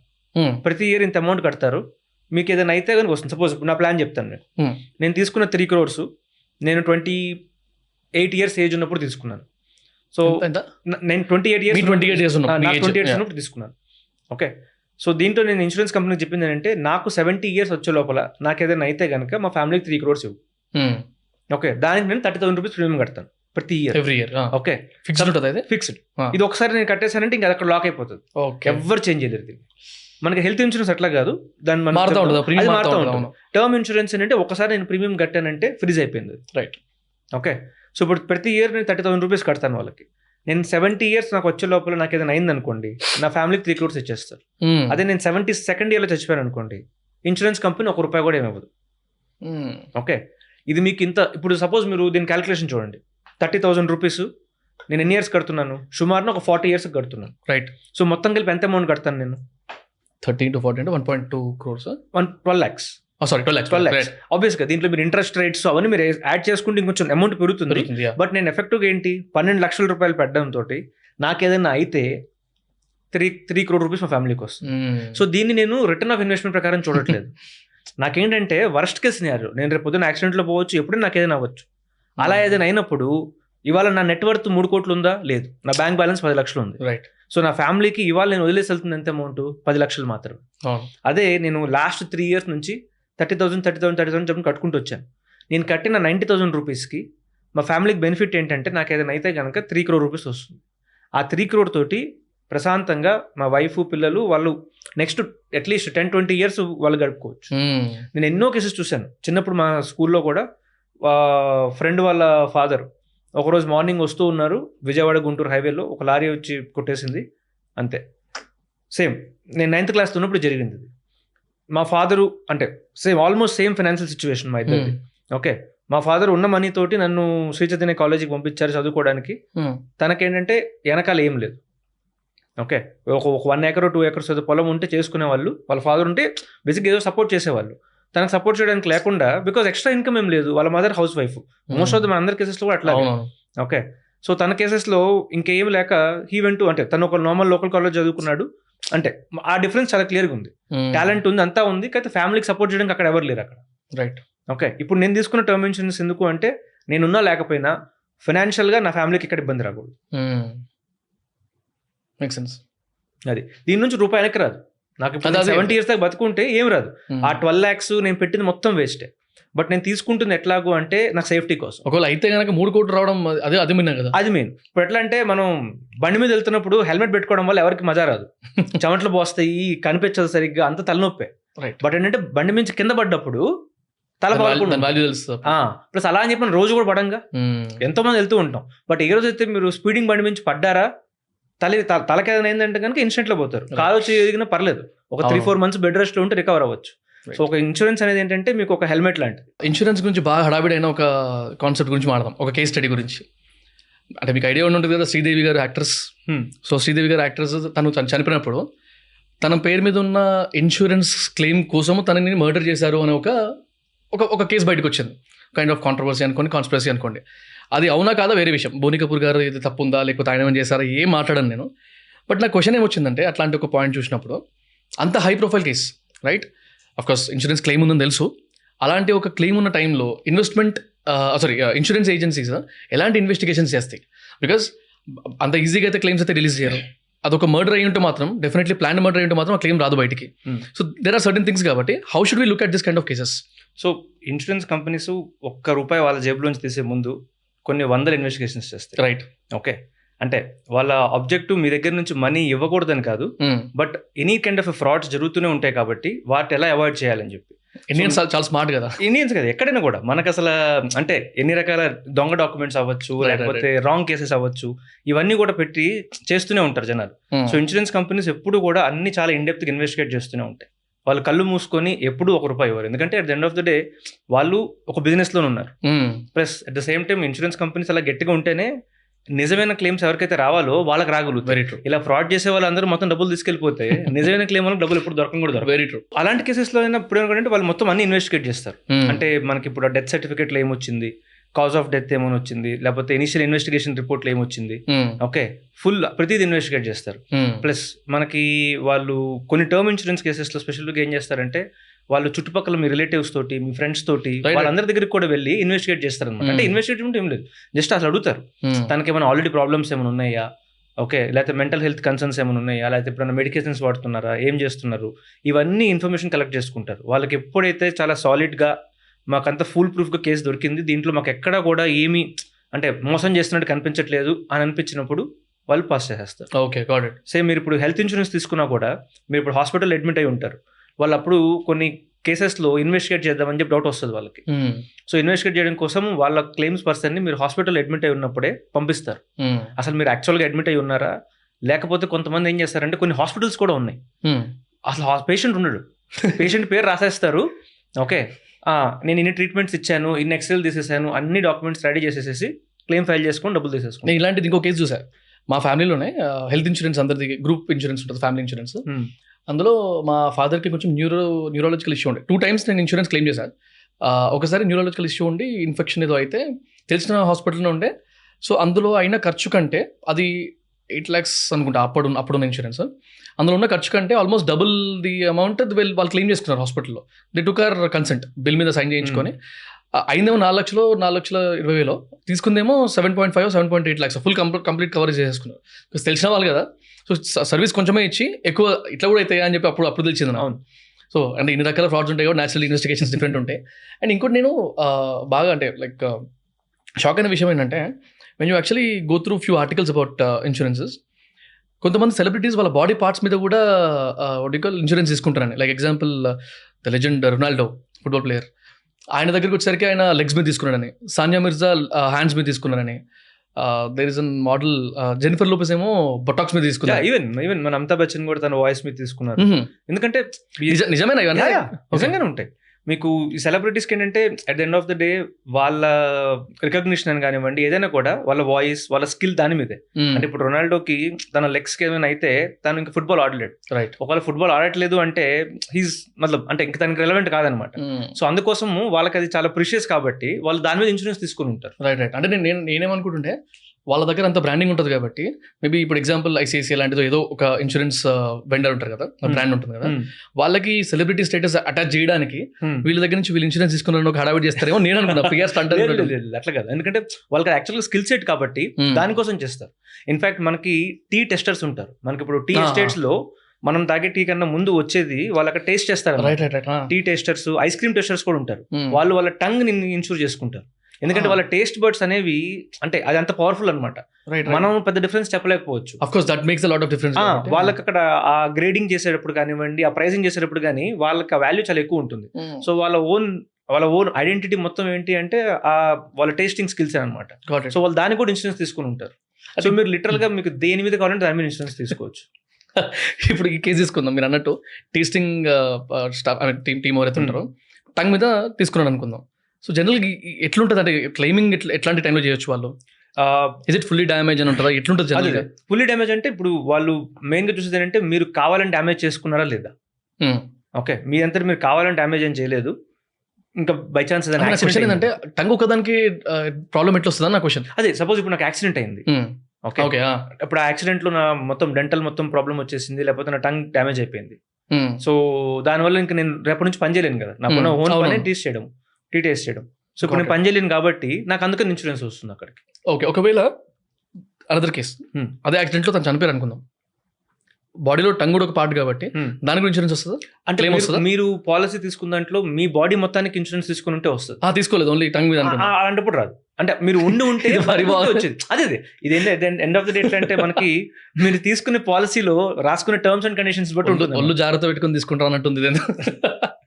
Okay, got it. సో అంటే ఇట్లాంటివి చూసినప్పుడే like first of all Lata Mangeshkar గారు వాయిస్ మీద, తర్వాత ఇంకా క్రేజీ ఏంటంటే మడోనా అనే మోడల్ అనుకుంటా, తను బ్రెస్ట్ మీద తీసుకుందని అన్ని షాక్ అయినా ఉండే. అరే ఓకే మీతోనే మాడదాం అనుకున్నా. నిన్న చూసినప్పుడు లిస్ట్ అంతా రాసుకున్నాను నేను, ఇవన్నీ అడగలరా బాబు అని. ఆల్సో ఇప్పుడు ఈ మూవీ చూసారా, మన గోపాల మూవీ తెలుగులో, ఓ మై గాడ్ అని హిందీలో. ఈ మూవీలో యాక్ట్ ఆఫ్ గాడ్ అని ఒక సీక్వెన్స్ ఉంటుంది. ఫస్ట్ ఆఫ్ ఆల్ అంత స్ట్రింజెంట్ గా ఉంటాయండి, అంటే బేసిక్లీ న్యాచురల్ కెలామిటీస్ వల్ల మేము ఇన్షూర్ చేయము, అంటే ఇన్సూరెన్స్ క్లెయిమ్ ఇవ్వము అన్నట్టు జనరల్ ఉంటాయి అట్లా. అది ఉంటాయి, కాకపోతే ఇప్పుడు మీరు తీసుకునే పాలసీని బట్టి ఉంటుంది. మనం జనరల్గా ఏం చేస్తామంటే 10 పేజీలు ఎవరు చదువుతారు, నాకేం అర్థం కాదు కదా అని చెప్పి పక్కన పడేస్తాం. అదే ఇన్సూరెన్స్ కంపెనీ వాళ్ళు దాంట్లో క్లియర్గా రాసి ఉంచారనుకోండి, ఒకసారి మేము ఈ రీజన్స్ వల్ల మేము కవర్ చేయము అని చెప్పి వాళ్ళు కవర్ చేయరు. అదే మీరు అట్లా కాదు, నాకు ఈ న్యాచురల్ కెలామిటీస్ వల్ల అయింది కూడా కవర్ అవ్వాలి అనుకుంటే మీరు అలాంటి పాలసీ తీసుకున్నారు అనుకోండి, అన్ని కవర్ చేస్తారు వాళ్ళు. ఓకే, మనం ఏంటంటే మనకు అంత నాలెడ్జ్ ఉండదు కాబట్టి మనం ఆ కండిషన్స్ చూసుకోమన్నమాట. ఇప్పుడు అంతెందుకు మనం అందరం కార్ ఇన్సూరెన్స్ తీసుకుంటాం. అవును, ఓకే. సో కార్ ఇన్సూరెన్స్ తీసుకున్నప్పుడు లాస్ట్ ఇయర్ బెంగళూరులో ఫ్లడ్స్ వచ్చినప్పుడు చాలా కార్లు మునిగిపోయినాయి. రైట్. సో దాని తర్వాత అందరూ ఏం చేశారు, వాటర్ మొత్తం వెళ్ళిపోయిన తర్వాత కార్ స్టార్ట్ చేశారు, దానివల్ల ఇంజిన్ డ్యామేజ్ అయింది.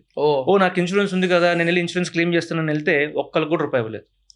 ఎందుకంటే మీరు ఆ ఇన్సూరెన్స్ లో ఇంజిన్ డ్యామేజ్ దానికి సంబంధించింది పర్చేస్ చేయలేదు. మీరు అదొక సపరేట్ రైడర్ ఉంటుంది, అది పర్చేస్ చేస్తుంటే కనుక వాళ్ళు ఇంజిన్ రైటర్ సపరేట్ అటాచ్మెంట్ అనమాట. ఓకే, ఒక బేసిక్ ప్లాన్ ఉంటుంది, దానికి చుట్టుపక్కల అటాచ్మెంట్స్ ఉంటాయి. అలా మీరు ఆ అటాచ్మెంట్స్ తీసుకుని ఉంటే కనుక అప్పుడు అది కవర్ చేసేవాళ్ళు. కాకపోతే ఎవరికి నాలెడ్జ్ లేదు కదా అసలు. మనం జనరల్గా ఏమనుకుంటాము, ఫ్లడ్స్ ఎప్పుడు వస్తాయి, మనకి హైదరాబాద్ లో ఫ్లడ్స్ ఎప్పుడు వచ్చిన లాస్ట్ టైం అనుకుంటాం మనం. బట్ అలాంటి వచ్చిన సిచ్యువేషన్ కోసమే మీకు ఇన్సూరెన్స్ ఉండేది. ఎగ్జాక్ట్. మనకి రోడ్డు మీద యాక్సిడెంట్లు కూడా రోజు అవ్వవు కదా, ఎప్పుడైనా అయినప్పుడు పనికి వస్తుందని చెప్పేసి. Very true. అగైన్ ప్రాబిలిటీ తక్కువ ఉన్నా కూడా ఆ లాస్ ఎక్కువ కాబట్టి. నాకు మీరు ఇందాక బెంగళూరు అన్నప్పుడు నాకు గుర్తొచ్చింది ఏంటంటే హుదూద్ తుఫాన్ అయింది కదా మన వైజాగ్ లో, అయినప్పుడు అదే డౌట్ వచ్చింది అనమాట. మాల్స్ లో నుంచి కార్స్ కింద పడిపోతున్నాయి, లేకపోతే ఇంట్లో వాటర్ వచ్చేసి కార్లు అన్ని వెహికల్స్ వెళ్ళిపోవడం. అలాంటి టైంలో కొన్నిసార్లు వెహికల్స్ వెళ్ళిపోతాయి కదా, దొరకవు కదా, అలాంటప్పుడు లాస్ కింద వస్తుందా? అది కూడా న్యాచురల్ కెలామిటీ లేకపోతే న్యాచురల్ కెలామిటీ కింద వస్తుంది. అక్కడ మీకు ఏంటంటే ఇంకా అది వెహికల్ ఒక రకంగా థెఫ్ట్ కానివ్వండి, లేకపోతే న్యాచురల్ కెలామిటీస్ లో కాబట్టి అక్కడ నుంచి వాళ్ళు ఇస్తారు. అగైన్ క్లాస్ బేస్డ్ ఆ క్లాస్ లో కనుక ఉండుంటే కనుక మీ వెహికల్ వాల్యూ ఆ టైంకి ఎంతైతే ఉంటుందో దాని ప్రకారం ఇస్తారు. అచ్చా. లేదు కొన్నిట్లో ఎలా ఉంటుందంటే మీరు ఇప్పుడు పర్చేస్ చేసిన వెహికల్ 10 lakhs, 5 years తర్వాత లెట్ చేస్తే దాని వాల్యూ 5 lakhs అయిపోయింది అనుకోండి, మీరు డిప్రిసియేషన్ అయిపోతూ ఉండడం వల్ల ఆ 5 lakhs ఇస్తారు. కొన్ని ఇన్సూరెన్స్ పాలసీస్ అది కూడా ఉంటుంది. మీకు లిటరల్ గా కొత్త వెహికల్ వచ్చేంత వరకు, అంటే ఇప్పుడు కొత్త వెహికల్ ఆ రోజు 10 lakhs ఉంది అనుకోండి, వాళ్ళు అంతవరకు ఇస్తారు. లేకపోతే మీరు ఇనిషియల్ వెహికల్ వాల్యూ 10 lakhs ఉంది కాబట్టి 10 lakhs వరకు వాల్యూ ఇస్తారు. కొంచెం ప్రీమియం ఎక్కువ ఉంటుంది. ఓకే. బికాస్ అష్యూరెన్స్ ఎక్కువ ఉంది, ఇన్సూరెన్స్ అమౌంట్ ఎక్కువ ఉంది కాబట్టి కొంచెం ప్రీమియం ఎక్కువ చార్జ్ చేస్తారు. ఓకే. అంటే ఈ కెలామిటీస్ అనేసరికి అంటే యాక్ట్ ఆఫ్ గాడ్ అనేది ఆ మూవీ లిటరల్ గా అట్లనే ఉంటుందేమో జనరల్ గా అట్లా. అదే మనం తీసుకునే దాన్ని బట్టి. ఇప్పుడు ఆ మూవీలో వన్ ఆఫ్ ద మిస్టేక్స్ తను చేసింది ఏంటి అంటే, తను తీసుకున్న దాంట్లో ఈ పర్టికులర్ క్లాజ్ లేకుండా తీసుకున్నాడు అనమాట. అదే మనం తీసుకున్న ఇన్సూరెన్స్ పాలసీలో మనం అన్ని ముందుగానే చూసుకొని ఉంటే మనకి ఇంత తలనొప్పి రాదు ఎప్పుడు కూడా. ఏం కవర్ అవుతుంది, ఏం కవర్ అవ్వదు, ముందు ఐడియా వచ్చేస్తే బెటర్ గా ఉంటుంది. కానీ ఇవాళ రేపు బిగ్గెస్ట్ ఇష్యూ ఏంటంటే జనరల్ గా కూడా ఇప్పుడు నేను కూడా ఒక దానిలో అట్లాంటి వాటిలోనే పడ్డా. సో నాకు ఇచ్చినప్పుడు కూడా వీడియో చూస్తుంటాడు. సో నాకు ఒక క్లెయిమ్ అంట కట్టారు ఒకరు, ఐ మీన్ ఒక పాలసీ చెప్పినప్పుడు మాత్రం చాలా డిఫరెంట్. నాకు ఇంకా గుర్తుంది, నేను అంత గుడ్డిగా అయితే పెట్టాను కదా డబ్బులు. సో ఒక 6 years బ్యాక్ స్టార్ట్ అయింది అనుకుంటా ఈ పాలసీ. 2 years బ్యాక్ ఆపేసా. 3 years ఖచ్చితంగా కట్టాలి, తర్వాత ఆపేసుకోవచ్చు అనేది ఉండింది అనమాట. లేకపోతే ఆయన అప్పుడు రిలీజ్ అయినా నాకు చెప్పడము సమ్ 12 years ప్రామిస్ ఏదో ఉంది, 12 yearsలో ఈ అంతా అయిపోగానే మీకు ఇమీడియట్గా ఇంత పెద్ద లంసం వస్తుందని నాకు చెప్పారు. నాకు స్ట్రాంగ్గా గుర్తుంది. తర్వాత వచ్చేసరికి 12 years కాదు 25 years అన్నాడు. నేను యాక్చువల్లీ ఆనెస్ట్లీ స్పీకింగ్ నా తప్పే, నేను సైన్ చేసేటప్పుడు జర చూసుకోలేదు. సో ఇప్పుడు నాకు ఇంకోసారి ఇన్సూరెన్స్ గురించి ఎవరైనా వస్తే నా దగ్గరికి నమ్మాలని భయం వేస్తుంది. ఫస్ట్ ఆఫ్ ఆల్ ఆయన ఏమైనా నమ్మినా కొనను, ఇంకొకరితో నన్ను కొనాలంటే భయం వేస్తుంది. అలాంటి స్టేజ్లో నేను పడ్డా. ఇప్పుడు ఇచ్చే ఇన్సూరెన్స్ ఏజెంట్స్ ఉంటారు కదా, వాళ్ళని బట్టి కూడా డిపెండ్ అయి ఉంటుంది కాబట్టి ఈ టర్మ్స్ అండ్ కండిషన్స్ ఎవరు చదువుతారు, వాళ్ళ మీద ట్రస్ట్తో గుడ్డి కట్టేస్తాం మనం. That is the problem that I face. అది మీరు ఒక్కలే కదా, మనకి ప్రతి ఒక్కళ్ళ ఇంట్లో ఎవరో ఒకళ్ళు, ఒక మామయ్యో బాబాయ్ ఎవరో ఉంటారు, పక్కా వచ్చి ఒక ఇన్సూరెన్స్ పాలసీ అంటకట్టించే ఉంటారు. చిన్నప్పుడు మేము అనుకునే వాళ్ళం అనమాట. సో మా కొంచెం పెద్ద ఫ్యామిలీ. సో 3-4 మా మామయ్యలు, అంటే కజిన్ మామయ్యలు అట్లా అందరూ కూడా ఇన్సూరెన్స్ లో అనమాట. ఈ సంవత్సరం ఎవరు వచ్చి మా నాన్ని మోసం కాదు, బేసిక్ గా ఈసారి ఎవరు వల్ల పడతారు మా నాన్న చూస్తునే వాళ్ళం అనమాట. మేము కొంచెం పెద్ద అయ్యాక మాకు అప్పుడు అర్థమైంది, సేమ్ ఇట్లాగే సంవత్సరానికి 15,000 కడితే ఒక 7 years కడితే చాలు, దాని తర్వాత 8th year నుంచో 9th year నుంచో మీకు జీవితకాలం మళ్ళీ మేము 15,000 ఇస్తాం. ఇవన్నీ విన్నా చాలా బాగుంటాయి.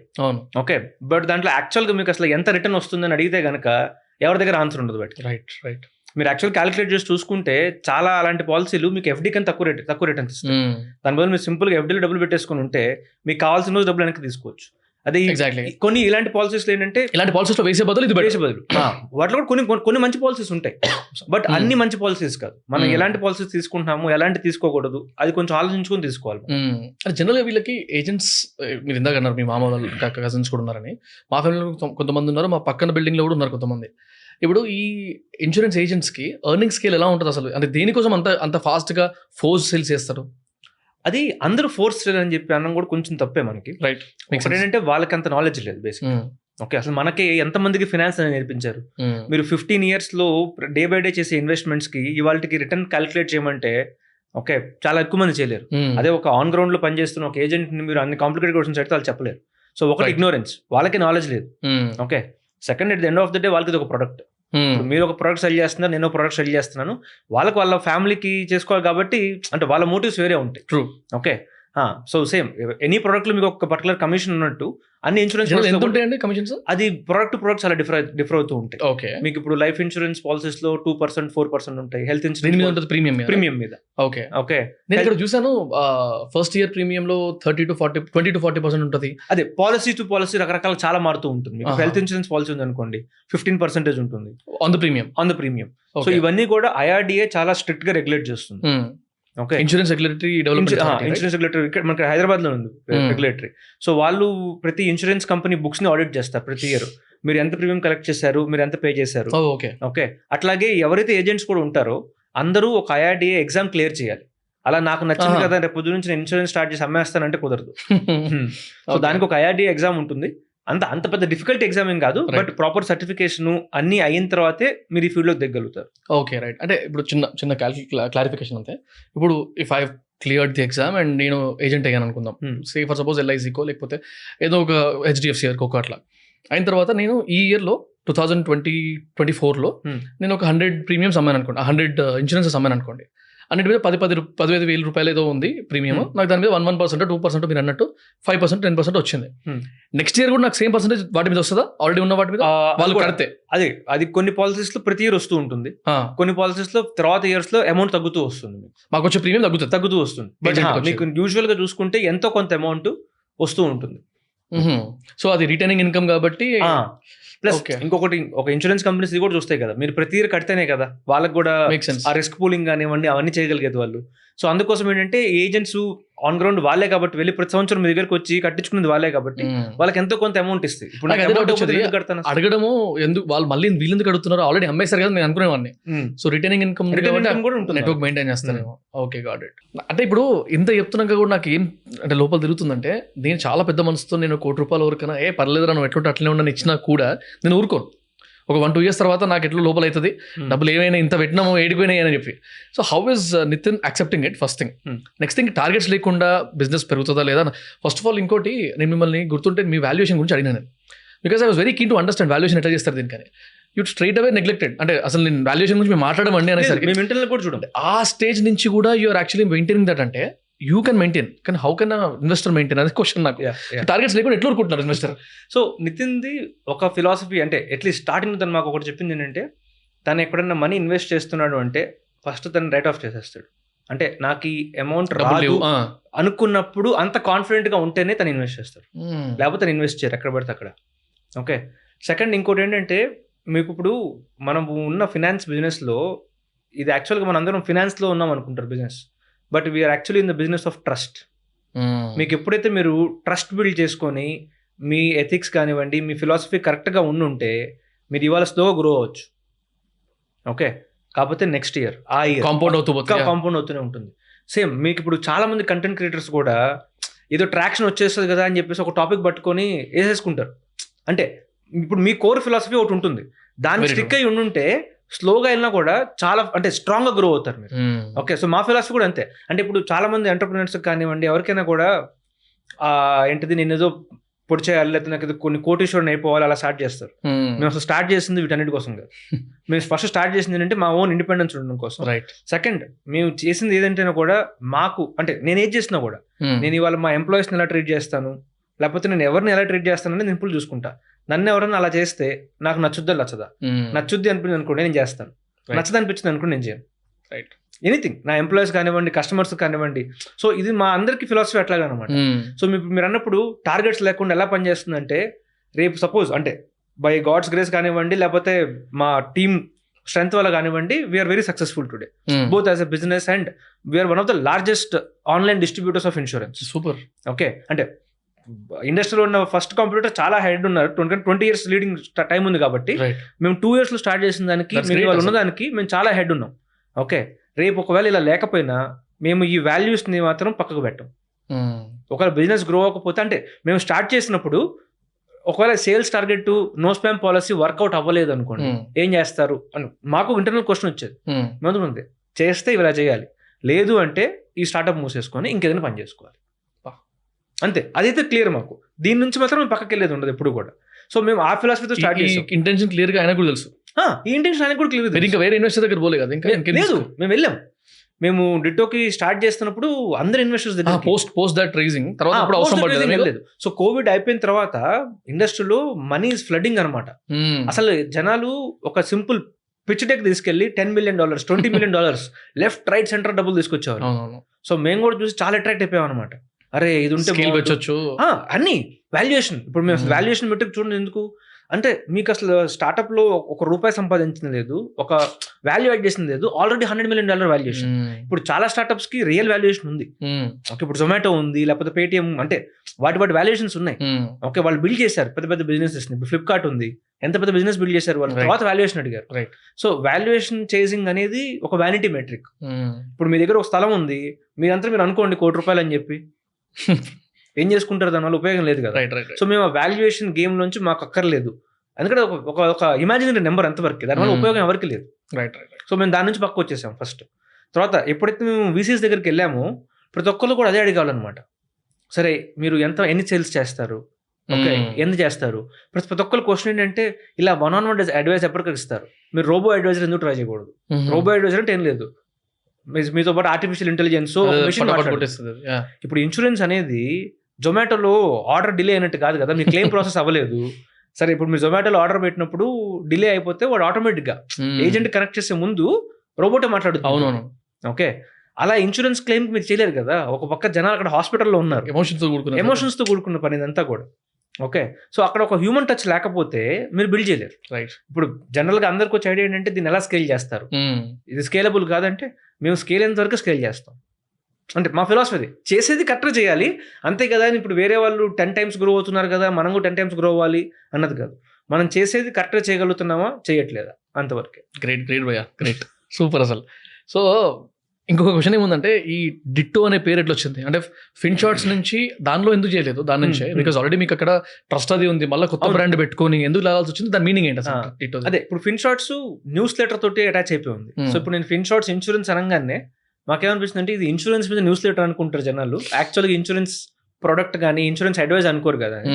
డిట్టో పేరు ఏంటంటే సేమ్ ఇంత చెప్పాను కదా, నేను నాకు చేసుకుంటానంటేనే వేరే వాళ్ళకి కూడా చెప్తాను. సో డిట్టో ఫిలాసఫీ అదేనమాట. ఇప్పుడు డిట్టోలో మేము రికమెండ్ చేసే ఏదైతే ప్లాన్స్ ఉన్నాయో ఆ ప్లాన్స్ అన్నీ కూడా మాలో ఎవరో ఒకళ్ళు పక్కా వాడుతున్నవి, అంటే దానికోసం కొన్నవి కాదు. నేను ఇప్పుడు మేము డిట్టో స్టార్ట్ చేయకముందే కొన్ని ఇన్సూరెన్స్ నేను నాకు మా మదర్ కి ఫాదర్ తీసుకున్నాను, అవే ప్లాన్స్ అంటే turn out to be they are really good plans. నేను ఏదో ర్యాండమ్ గా తీసుకున్నా కూడా ఓకే, అవి కాకపోయినా మొత్తం ఇప్పుడు మేము ఏవైతే యూజ్ చేస్తున్నామో ఆ ప్రొడక్ట్సే మేము మా యూజర్స్ కూడా చెప్తాం. నైస్. అంటే సింపుల్, ఇప్పుడు నేను మీకు సపోజ్ మీకు ఒక 1 year టర్మ్ ఇన్సూరెన్స్ తీసుకోవాలని చెప్పాను అనుకోండి, మీ ప్రొఫైల్ నా ప్రొఫైల్తో మ్యాచ్ అవుతుంటే నేను 1 year తీసుకుంటే మీకు 1 year చెప్తా, లేకపోతే నేను చెప్పాను. మీకు ఎక్కువ చెప్పేది తక్కువ చెప్పేది. సో నేమ్ డిట్టో అంటే నేను ఏదైతే చేస్తానో అదే మీకు కూడా చేస్తానని చెప్పి. నైస్. జనరల్గా కూడా కొన్ని వెబ్సైట్స్ లో నేమ్ మొబైల్ నెంబర్ అని అడుగుతారు కదా, ఇలా అది కూడా అడగలేదు. That's what I like. నాకు అక్కడ యాక్చువల్లీ ఎందుకంటే మా ఫిలాసఫీ ఎప్పుడు ఏంటంటే మనం యాక్చువల్గా ఎవరికైనా హెల్ప్ చేస్తున్నాము అంటే వాళ్ళు పక్కా మన ప్రొడక్ట్ యూజ్ చేస్తారు. అలా అని చెప్పి వాళ్ళ మెడ మీద కత్తి పెట్టి ఫోన్ నెంబర్ ఇస్తావా ఇవ్వని అడగాల్సిన అవసరం లేదు మనకి. సో వాళ్ళని వదిలేసినా కూడా డైరెక్ట్గా ఎంతమంది తిట్టినట్టు ఉంది తెలుసు అయితే. ఓకే, తెలుసు, ఆల్రెడీ చాలా మంది తిట్టుకుంటూనే ఉంటారు మమ్మల్ని అట్లా. Right right right. సో ఇప్పుడు ప్రెసెంట్ గా కంపారిజన్ ప్లాన్స్ అది పక్కకు పెట్టేస్తే మెయిన్ కోర్ సర్వీస్ ఏంటి మనది? మా మెయిన్ కోర్ సర్వీస్ మేము చేసేది ఏంటంటే ఇన్సూరెన్స్ అడ్వైస్. మీకు ఇప్పటిదాకా can we call you as brokers of insurance? Yes, industry టెర్మినాలజీలో corporate agent. But ya normal జనరల్కి అర్థం కావడం కోసము మనం ఇన్సూరెన్స్ బ్రోకర్ అన్నారు. లైసెన్స్ ఏమంటారు? మాకున్న లైసెన్స్ ని కార్పొరేట్ ఏజెంట్ లైసెన్స్ అంటారు. సో IRDA 2 రకాల లైసెన్స్లు ఇస్తుంది. ఓకే, సేమ్ ఇన్సూరెన్స్ పాలసీస్ అమ్మాలి అంటే మొత్తం లెట్సే 3 రకాలు ఉంటాయి అనుకోండి. మీరు ఒక ఆన్ గ్రౌండ్ ఇండిపెండెంట్ ఏజెంట్ అయితే మీరు డైరెక్ట్ గా IRDA ఎగ్జామ్ రాసేసి మీరు అమ్మేసుకోవచ్చు. మన LIC ఏజెంట్లు అందరూ, మన అంకుల్స్ అందరూ అమ్మేది అట్లనే. రైట్. అట్లానే మీరు కొంచెం కంపెనీ లాగా చేస్తాను, నేను ఒక ఆర్గనైజ్డ్ వేలో చేస్తాను అనుకుంటే కార్పొరేట్ ఏజెంట్ అంటారు. మేము కార్పొరేట్ ఏజెంట్ కన్నా కూడా వేరే డిఫరెంట్ లైసెన్స్ ఉండేది ఏంటంటే బ్రోకర్స్ అంటారు, ఇన్సూరెన్స్. సో మాకు ఇన్సూరెన్స్ బ్రోకర్స్ కి డిఫరెన్స్ ఏంటి అంటే, ఇప్పుడు మీరు ఇంతాక బాహుబలి సెట్ కి ఇన్సూరెన్స్ ఇస్తారా, లేకపోతే ఫైర్ ఇన్సూరెన్స్ ఇస్తారా, బ్రోకర్స్ అవన్నీ కూడా చేయగలుగుతారు. స్పెషల్ కేసెస్ కూడా చేయగలుగుతారు వాళ్ళు. మేమేంటంటే సింపుల్ ప్రొడక్ట్స్ అంతవరకు చేయగలుగుతాం. అంటే ఇంకా రెగ్యులేషన్స్ చాలా ఉన్నాయిలేండి, బట్ వెరీ మనకి టాప్ వ్యూ చూసుకోవాలనుకుంటే డిఫరెన్సెస్ ఇవ్వనమాట. ఓకే, మీకు డిట్టోకి వేరే ఏ ప్రోడక్ట్ కైనా చూసుకుంటే మీకు అన్నిటికన్నా పెద్ద డిఫరెన్స్ వచ్చేటప్పటికి నో స్పామ్ పాలసీ. మీకు ఇప్పుడు నేను ఎక్కడైనా మీకు ఇప్పుడు ఎవరికైనా నేను ఛాలెంజ్ చేస్తున్నా, మీరు మీ ఫోన్ నెంబరు ఎనీ వెబ్సైట్లో పెట్టండి, క్రెడిట్ కార్డ్ కానివ్వండి, లోన్ కానివ్వండి, లేకపోతే ఎనీ ఫైనాన్షియల్ ప్రోడక్ట్. ఓకే, మీరు ఫోన్ నెంబర్ ఎంటర్ చేసి పక్కన పెట్టే లోపల 100 calls వచ్చేస్తాయి మీకు. ఓకే, ప్లస్ అంటే ఇది మేమేదో గొప్పగా చేస్తున్నాం చెప్పట్లా, మేము సింపుల్గా చేసింది అంటే ప్రతిది కూడా ఒకటే. మాకు పర్సనల్గా ఏదైనా నచ్చదు అనుకుంటే అది మేము మా యూజర్స్ కానీ ఎవరికి చదువుకోవాలి. సూపర్. ఫిన్ షార్ట్స్ కూడా అంతే, ఈమెయిల్స్ కొన్ని 100 వస్తాయి, మేము చెప్పాము రోజుకి ఒక ఈమెయిల్ పంపిస్తాము, ఎవరికి స్పామ్ చేయం. ఇప్పుడు ఇన్సూరెన్స్ కూడా అంతే, మేము టెస్ట్ చేస్తున్నప్పుడు మా ఫోన్ నెంబర్లు ఇచ్చేవాళ్ళం, పాలసీ డీటెయిల్స్ ఇంకా కనుక్కుందాము ఏంటి అని చెప్పి. మీరు పాలసీ కొనేంత వరకు వాళ్ళు వదలను కూడా వదలరు. మీరు ఒకవేళ వాళ్ళకి క్లియర్గా చెప్పినా కూడా నాకు కొనే ఉద్దేశం లేదు, నా దగ్గర డబ్బులు లేవు అయినా కూడా లేదు, మళ్ళీ ఫోన్ చేసి సార్ 10,000 కాదు 9,000 ఇస్తాను తీసుకుంటారా, అది ఇస్తాను తీసుకుంటారా, వదలనే అందరు రిలేట్ అవుతారు ఇక్కడ. అంతే ఎవరైనా కూడా. ఓకే, సో మేము చెప్పింది ఏంటంటే వెరీ సింపుల్, వాళ్ళకి నచ్చితే వాళ్ళు కొనుక్కుంటారు. మనం జస్ట్ బికాస్ వాళ్ళకి 10 సార్లు ఫోన్ చేశాం కదా అని చెప్పి ఎవరు కొనుక్కోరు. మన ఆబ్జెక్టివ్ ఏంటంటే వాళ్ళకి ఇన్సూరెన్స్ అసలు అర్థం కాదు ఎవరికి కూడా. ఓకే, ప్లస్ ఎంతసేపటికి ఇప్పుడు మీరు ఎలాగైతే ఎవరో అంకుల్ మీకు వచ్చి అమ్మేశారన్నారు, పెద్ద ప్రాబ్లం ఏంటంటే మిస్ సెల్లింగ్. ఎగ్జాక్ట్లీ అండి. ఒక స్టేట్మెంట్ ఉంది కదా నా తెలిసి మీ దగ్గర నుంచి విన్నట్టున్నా, insurance is not bought, it is sold. Correct, అంతే. ఎంతసేపటికి ఇప్పుడు సేమ్ నేను చెప్పాను కదా, నాకు ఇంతమంది మావేలు ఉంటే వాళ్ళలో కూడా ఎవరో ఒకళ్ళు వచ్చి మా ఫాదర్కి నాకు ఈసారి టార్గెట్ ఏం పర్లేదు మావాలంటే ఏం పర్లేదు వాళ్ళని లింక్ పంపించాను అంతే, ఏం లేదు అంతకన్నా. Okay continue. సో నాకు టార్గెట్ మిస్ అవుతుందనో ఏదో ఒకటి రీజన్ చెప్పేసి అమ్మేసి వెళ్ళిపోతారు. రైట్. ఓకే, సో మేము పెట్టింది ఫిలాసఫీ ఏంటంటే మన పని ఏంటంటే జస్ట్ వాళ్ళకి అర్థమయ్యేంత వరకు ఎక్స్ప్లెయిన్ చేయడం, తర్వాత వాళ్ళ ఇష్టం, వాళ్ళకి నచ్చితే వాళ్ళు కొనుక్కుంటారు, నచ్చకపోతే కొనుక్కోరు. ఇప్పుడు నాకు కూడా అంతే, నేను ఏదైనా ఒక ప్రోడక్ట్ కానీ ఏదైనా చూసినప్పుడు నన్ను అంటే ఇప్పుడు నాకు ఒక టైం కావాలి కదా, ఎవరు కూడా ఒక నిమిషంలో కొనుక్కుంది, ఏదైనా చాక్లెట్ బిస్కెట్ కాదు కదా కనిపించగానే కొనేసే ఉండడానికి. ఇన్సూరెన్స్ అనేది మీరు ఒక లైఫ్ లాంగ్ తీసుకున్న ఒక కాంట్రాక్ట్ అది. ఓకే, అసలు మీకు మొత్తం అర్థం అవ్వాలి, మీరు ఓన్గా కన్విన్స్ అవ్వాలి. మీరు కన్విన్స్ అవ్వకుండా ఎంతసేపు కొను అంటే ఎవరు కొనరు కదా. సో మేము ఫస్ట్ చెప్పింది ఏంటంటే మీ ఫోన్ నెంబరు ఇచ్చినా ఇవ్వకపోయినా మాకు సంబంధం లేదు, మా వెబ్సైట్లో ఇన్ఫర్మేషన్ ఉంది. ఎందుకంటే మాకే అర్థం కాలేదు. సో సింపుల్, ఒక రకంగా చెప్పాలంటే సోషల్ సర్వీస్ లాగా మేము దీన్ని సింప్లిఫై చేసి వెబ్సైట్లో పెట్టాము. రైట్. ఓకే, చదివి మీరు బయటకు వెళ్ళి పర్చేస్ చేసుకుంటే చేసుకోండి, వీఆర్ హ్యాపీ, సింపుల్. ఎందుకంటే మీరు కనీసం ఇన్సూరెన్స్ కొనుక్కున్నారు. ఇప్పటిదాకా ఏంటంటే జనాలకు తెలియక అర్థం కాక కొనుక్కోవట్లేదు ఎవరు కూడా. సో ఇప్పుడు అట్లీస్ట్ అంటే మీరు కొనుక్కుంటున్నారు కాబట్టి వీఆర్ హ్యాపీ. ఓకే, ఇలా కొనుక్కునేటప్పుడు లేదు నేను మొత్తం 100 పాలసీస్ రీసెర్చ్ చేయలేను, ఎవరైనా నాకు ఎక్స్పర్ట్ హెల్ప్ చేస్తే బాగుంటుంది అనుకుంటే ఇక్కడ ఉంది, మీ ఫోన్ నెంబర్ ఇవ్వండి, మేము హెల్ప్ చేస్తాం. మీకు జనరల్గా ఎక్కడైనా కూడా ఏం చేస్తారంటే ఫోన్ నెంబర్ ఇస్తే వాళ్ళు ఇష్టం వచ్చినప్పుడు కాల్ చేస్తారు. మీరు బండి మీద ఉండొచ్చు, టిఫిన్ చేస్తుండొచ్చు, వాష్రూమ్ ఉండొచ్చు, ఏదైనా చేస్తుండొచ్చు. మేము అలా కాదు, మీరు ఎప్పుడు ఫ్రీగా ఉంటారో చెప్పండి, మేము అప్పుడే కాల్ చేస్తాం. మీరు 10 o'clock ఫ్రీయా, 10 o'clock. మీరు సాటర్డే 3 o'clock ఫ్రీయా, సాటర్డే 3 o'clock. మీకు ఇష్టం వచ్చినప్పుడు చేయడం ఉండదు, ఏమి ఉండదు, కరెక్ట్గా అదే టైంకి. లేదు నేను అసలు నాకు ఫోన్లో మాట్లాడడం వద్దు, నేను టెస్ట్ చేసుకుంటాను అనుకుంటే వాట్సాప్లో మెసేజ్ పెట్టండి. వాట్సాప్ లో మీరు తిట్టుకున్నా పర్లేదు, నేను మిమ్మల్ని కార్నర్ చేద్దాం అనుకున్నా, మిమ్మల్ని తీసుకొచ్చాక చూపించి ఇది ప్రూఫ్, నాకు ఫోన్లో వచ్చినాయి, నన్ను సతాయించారు అని చెప్పి కార్నర్ చేద్దాం అనుకుని టెస్ట్ చేసినాం, నేను వైష్ణవి కూర్చొని టెస్ట్ చేసినాం. So she made me understand, లేదు అట్లా ఏం రావట్లేదు. ఇంకొకటి I must say this, Harish ఉన్నాడు కదా మీరు ఇంత కలిసి కదా, సో ఆ పర్సన్కి తెలియదు మన పాడ్కాస్ట్లో మీరు వస్తున్నారు, డిట్టో అనే బ్రాండ్ వస్తున్నారు. 15 days బ్యాక్ అంట ఈ enquired about an insurance with ditto. తెలియక మనమని తెలియదు, అంటే మీరు వస్తారని తెలియదు, మన బ్రాండ్ అని తెలియదు. ఎంక్వైరీ చేసిన ఇంతగా నాకు చాట్ చూపిస్తున్నాడు, చాలా సటిల్ రెస్పాన్స్ వాట్సాప్లో కూడా.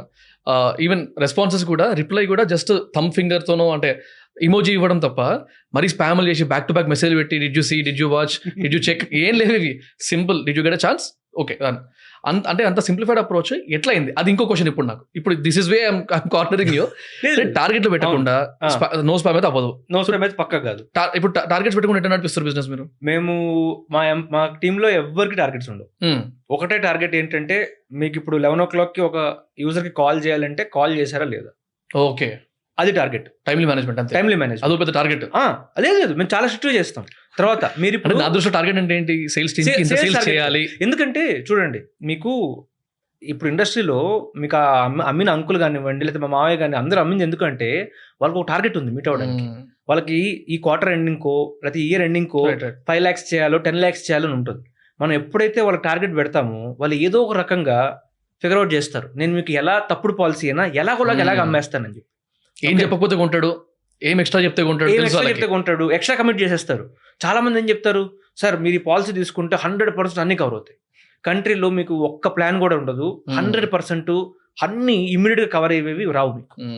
అది రియాలిటీ, మనం యాక్సెప్ట్ చేయాలి. రైట్. సో మేము ఫస్ట్ చెప్పింది ఏంటంటే మేము దీన్ని ఎలా అవాయిడ్ చేయగలుగుతామంటే, మనం ఎవ్వరికి కూడా టార్గెట్ ఇవ్వలేదు అనుకోండి మనకు ఉండదు. ప్లస్ బయట జనరల్గా మేము వీళ్ళందరినీ అనేది అడ్వైజర్ అంటాం, జనరల్గా వీళ్ళందరినీ కస్టమర్ సపోర్ట్ అంటారు, లేకపోతే సేల్స్ ఏజెంట్ అంటారు. మేము వీళ్ళ డెసిగ్నేషన్ మా కంపెనీలో ఇచ్చింది అడ్వైజర్ అని. ఎందుకంటే మీ ఫస్ట్ జాబ్ సేల్స్ కాదు, మీరు ఫస్ట్ చేయాల్సింది వాళ్ళకి అడ్వైజ్ ఇవ్వండి. వాళ్ళకి నచ్చితే కొనుక్కుంటారు, నచ్చకపోతే కొనుక్కుంటారు. సేల్స్ సపరేట్, అడ్వైజర్ సపరేట్ ఉంటారు కదా. అవును, మాకు అలా కాదు, మాకు అడ్వైజరే. ప్లస్ నార్మల్గా ఈ ఎంట్రీ లెవెల్ లేదా సపోర్ట్ రోల్స్లో 15,000 10,000 శాలరీ ఫిక్స్డ్ సాలరీ ఇస్తారు, తర్వాత ఇన్సెంటివ్స్ ఇస్తారు. మేము చాలా హై సాలరీ పే చేస్తాం అప్ ఫ్రంట్. మా దగ్గర స్టార్టింగ్ ఎగ్జాక్ట్లీ, ఎందుకంటే at end of the day ఎవరికి వాళ్ళ ఫ్యామిలీ రన్ చేసుకోవాలి. ఓకే, సో మేమేంటంటే స్ట్రైట్ అవే మా అడ్వైజర్స్ జాయిన్ అయినప్పుడు వాళ్ళకి ఇచ్చే సాలరీ 4.5 lakhs per year. అంటే నేను పెద్ద గొప్పదంటలేదు, but we pay much higher than what the actual industry pays. And another interesting thing is you work from home ఎక్కువ కదా మీద? మొత్తం వర్క్ ఫ్రమ్ హోమే మా వాళ్ళందరూ కూడా. ఓకే, మొత్తం వర్క్ ఫ్రమ్ హోమే. ఎందుకంటే చాలా మంది మనకి ఇప్పుడు పేరెంట్స్ రెస్పాన్సిబిలిటీస్ ఉంటాయి, అవన్నీ ఉంటాయి. వాళ్ళందరినీ మనం అక్కడ హోమ్ టౌన్ లో వదిలేసేసేసి ఇట్లా బెంగళూరు, హైదరాబాద్, ఢిల్లీ వచ్చి పనిచేయాలంటే కష్టం. సో మాకు దానివల్ల ఎక్కడ బ్లాకర్ లేదు కదా. ఓకే, సో మీరు ఎక్కడి నుంచి అక్కడ వర్క్ చేయండి. ఇప్పుడు మా కంపెనీలో ఆల్మోస్ట్ 320 members ఉన్నారు. దాంట్లో ఓన్లీ 60 members ఆఫీస్ నుంచి పనిచేస్తారు, రెస్ట్ 260 members బయట నుంచి. ప్లస్ వాళ్ళు ఎక్కడి నుంచి చేస్తారు వాళ్ళ ఇష్టం, మేము అడగను కూడా అడగం. 60 కూడా అంటే టెక్ టీమ్ లాంటిదా? టెక్, ప్రొడక్ట్, మార్కెటింగ్, ఇంకా మిగతా మ్యాండేటరీ ఉండాల్సిన మాకు ఎక్కడైతే కొలాబరేషన్ అవసరమో వాళ్ళు ఇక్కడ వరకు ఉంటారు. ప్లస్ మాది కూడా వచ్చిన యూట్యూబ్ ఛానల్ ఒకటి ఉంది, దానికి ఒక టీం ఉంది, 4-5 members టీమ్. సో వీళ్ళందరూ ఆఫీస్ నుంచి పనిచేస్తారు. ఓకే ఓకే, మిగతా నితిన్ వాళ్ళ ఆఫీస్ కదా మీది? ఒక జరోజా ఆఫీస్ లో మేము అక్కడ నుంచి పనిచేస్తాం. యాక్చువల్లీ ఆ కాంటాక్ట్ కూడా ఉంది కదా. సో దీన్ని కూడా ఇన్వెస్టర్ నితిన్ కామత్ ఎట్లా అయింది, అదే నా క్వశ్చన్. మేము ఇప్పుడు ఫిన్ షాట్స్ చేసినప్పుడు దాంట్లో కూడా రూపాయి సంపాదించలేదు. అవును, ఓకే. బట్ ఒక్కటి నితిన్ చూసింది ఏంటంటే మా మీద వచ్చే సోషల్ మీడియా రివ్యూస్. మేము 3 lakh subscribers అని చెప్పాం కదా, మేము ఒక్క రోజు ఒక అడ్వర్టైజ్మెంట్ రన్ చేసింది ఫిన్ షాట్స్ కోసం. ఓకే, మొత్తం ఎట్లాగంటే మీరు చదువుతారు, బాగుంది సరే, రేపు వచ్చి చదువుతారు, ఎల్లుండి వచ్చి చదువుతారు. ఓకే, ఆటోమేటిక్గా మీరు వెళ్ళి మీ ఫ్రెండ్స్ చెప్తారు. సో మా రైట్ ఫ్రమ్ డే 1 మా ఫిలాసఫీ అదే అనమాట. అంటే ఫిలాసఫీ అని కాదు, మా దగ్గర డబ్బులు లేవు కాబట్టి, మరి ఇప్పుడు డబ్బులు ఉంటే యాడ్స్ రన్ చేస్తారు, డబ్బులు లేని వాళ్ళు ఏం చేస్తారు, ఇంకా వేరే ఆల్టర్నేట్ హ్యాక్స్ ఫిగర్ అవుట్ చేసుకుంటారు. ఇప్పుడు మీరు యూట్యూబ్ ఛానల్ స్టార్ట్ చేసినప్పుడు ప్రమోషన్ చేయకుండా మీ ఓన్ కంటెంట్ దమ్ మీద మీరు పైకి వచ్చారు. మేము ఫిన్ షాట్స్ అట్లాగే గ్రో చేస్తాం అనమాట. సో ట్విట్టర్ లో కానివ్వండి, లింక్డ్ఇన్ లో కానివ్వండి, మా ఆర్టికల్స్ ఎంత బాగున్నాయి, సూపర్ గ్రేట్ అని చెప్పి చాలా మంది పెట్టేవాళ్ళు అనమాట. ప్లస్ మేము అక్కడ క్లియర్ చూపించాం ఇది ఇన్సూరెన్స్ కూడా మేము సింప్లిఫై చేయగలుగుతామని. ప్లస్ అన్నిటికన్నా మెయిన్ థింగ్ మేము ఇంకోటి చేసింది ఏంటంటే, మేము ఇట్లా అడ్వైస్ ఇస్తామన్నప్పుడు నితిన్ అడిగినది అసలు ఎట్లా ఇస్తారు అడ్వైస్, అంటే స్కేలబుల్లా కాదా, లేకపోతే అంటే ఏం చేస్తారు యాక్చువల్గా. మేము ఆలోచించాం ఏం చేస్తాం యాక్చువల్గా, మా దగ్గర ఐడియా లేదు. మేము ఇన్సూరెన్స్ బ్యాక్గ్రౌండ్ నుంచి వాళ్ళం కాదు కదా. సో మాకు ఇన్సూరెన్స్ లైసెన్స్ వచ్చిన తర్వాత January 2021 నుంచి 3 months మేము నలుగురం ఫౌండర్స్ కాబట్టి రోజు పొద్దున్న లేసి మేమే ఫోన్లు తీసుకునేవాళ్ళం డైరెక్ట్ కస్టమర్స్ తోటి. ఓకే, మీరు అడ్వైజర్స్ అయ్యేవాళ్ళు? మేము అడ్వైజర్స్. 3 months మేము అలాగే పనిచేసాం. రోజుకి 8 to 10 customers తో మాట్లాడడం, వాళ్ళకి ఏం కావాలి, వాళ్ళకి ఏ పాలసీస్ బెస్ట్, ఎట్లాగూ అంతా అర్థం చేసుకొని 3 to 4 months మేము అదే చేసాం కంప్లీట్ గా. సేల్స్ అయినా? సూపర్. మేము అది చేసి అట్లా కాదు, సేల్స్ మాది కాదు ఆబ్జెక్టివ్. అక్కడ కూడా మేము సేల్స్ నెంబర్ పెట్టుకోలేదు ఎప్పుడు. అసలు యాక్చువల్గా ఎంతమంది మన దగ్గర నుంచి అడ్వైస్ తీసుకుంటున్నారు, మళ్ళీ వాళ్ళ ఫ్రెండ్స్ ఎంతమంది తీసుకొస్తున్నారు. ఓకే, నాకు ఇప్పటికి కూడా నేను 2021 ఇప్పుడు April 2020 తర్వాత నేను డైరెక్ట్గా కస్టమర్స్కి నేను ఇన్సూరెన్స్ అడ్వైస్ నేను ఇచ్చింది లేదు డైరెక్ట్గా. ఓకే, నా దగ్గరికి ఇప్పటికి కూడా చాలా మంది మెసేజ్ చేస్తూ ఉంటారు, హే బాను నా ఫ్రెండ్కి ఇన్సూరెన్స్ కావాలి, మా కజిన్ ఇన్సూరెన్స్. నేను అప్పుడు మాట్లాడిన వాళ్ళకి ఎందుకు అంటే ఆ 1 hour వాళ్ళకి ½ hour నేను మాట్లాడి నేను ఇచ్చిన వాళ్ళకి ఆ హెల్ప్ ఏదైతే ఉందో దాంతో వాళ్ళు అంత హ్యాపీ అయ్యారనమాట. సూపర్. మేము నితిన్కి చూపించింది ఇదే. ఓకే, ఎంతమంది పాలసీస్ కొన్నారని నేను చూపించలేదు. ఓకే, ఎందుకంటే మేము ఆ రూట్లో వెళ్ళదలుచుకోలేదు ఎప్పుడు కూడా. ఇవాళకి కూడా చాలా మంది అడుగుతారు కదా, మీకు నెక్స్ట్ ఇయర్ ప్లాన్స్ ఏంటి? అవునవును. ఓకే, నెక్స్ట్ ఇయర్ మా ప్లాన్స్ ఏంటంటే ఇన్ని పాలసీలు అమ్మాలని కాదు, ఈ సంవత్సరం నేను ఇంతమందికి ఇన్సూరెన్స్ అడ్వైస్ ఇవ్వగలిగాను, నెక్స్ట్ ఇయర్ నేను ఎంతమందికి ఇవ్వగలుగుతాను. సో మా దగ్గర 330 members స్ట్రెంత్ ఉంది. సో నెక్స్ట్ ఇయర్కి మా ప్లానింగ్ ఒకటే, నేను ఎంతమందిని హైర్ చేసుకోగలుగుతాను, ఒక 500 members హైర్ చేసుకోవాలి. మీకు ఇప్పుడు నార్మల్గా బయట ఏం చేస్తారంటే, ఇవాళ మీరు హైర్ చేసుకుంటే 1 weekలో మీకు health insurance, motor insurance, term insurance అన్నీ నేర్పించేస్తారు. మా దగ్గర హెల్త్ ఇన్సూరెన్స్ ఒక్కటి నేర్చుకోవాలంటే మీకు 3 months ట్రైనింగ్ ప్రోగ్రామ్ ఉంటుంది. సో 3 months మేము ఓన్లీ ఇన్సూరెన్స్ రాని వాళ్ళని హైర్ చేసుకుంటాం. అది ఇంకోటి చూసా, ఇన్సూరెన్స్ ఇండస్ట్రీలో మా మొత్తం టీంలో ఒకే ఒక అమ్మాయి ఉంది. 320 members మేము ఇన్సూరెన్స్ ఇండస్ట్రీ వాళ్ళని తీసుకోం. ఎవరికైతే ఇన్సూరెన్స్ రాదో మేము వాళ్ళనే తీసుకుంటాం. అన్ని మీకు వీళ్ళేదో రివర్స్ లో చేస్తారు. ఓకే, క్వశ్చన్ ఏంటంటే, ఇప్పుడు ఇన్ని టర్మ్స్ అండ్ కండిషన్స్ పెట్టి నితిన్ కామత్ డబ్బులు పెట్టమంటే 40 కోట్లు ఎట్లా పెట్టిండు ఫస్ట్? ఎట్లా ఊరుకుంటున్నాడు? ఇంకా అంటే సేల్స్ డ్రివెన్ అది నితిన్ కాబట్టి పెట్టాడు. ఇంకా వేరే ఏ ఇన్వెస్ట్ అయినా కూడా, ఇన్ఫాక్ట్ మేము అప్పుడప్పుడు జోక్ వేసుకుంటాం అనమాట, మేమే ఒకవేళ రేపు బాగా డబ్బులు వచ్చి రేపు ఎవరైనా వచ్చి ఇలాంటి ఐడియా తీసుకొస్తే ఏంట్రా ఈ చెత్త ఐడియా తీసుకొని వచ్చావు అనుకుంటారు, మేమే పక్క చూస్తాం. బట్ తను యూ షుడ్ సే విజనరీ, తనకి ఇవన్నీ అంటే చాలా ఫార్వర్డ్ థింకింగ్ కానీ ఇంకా అంటే హీ సీస్ డిఫరెంట్ థింగ్స్.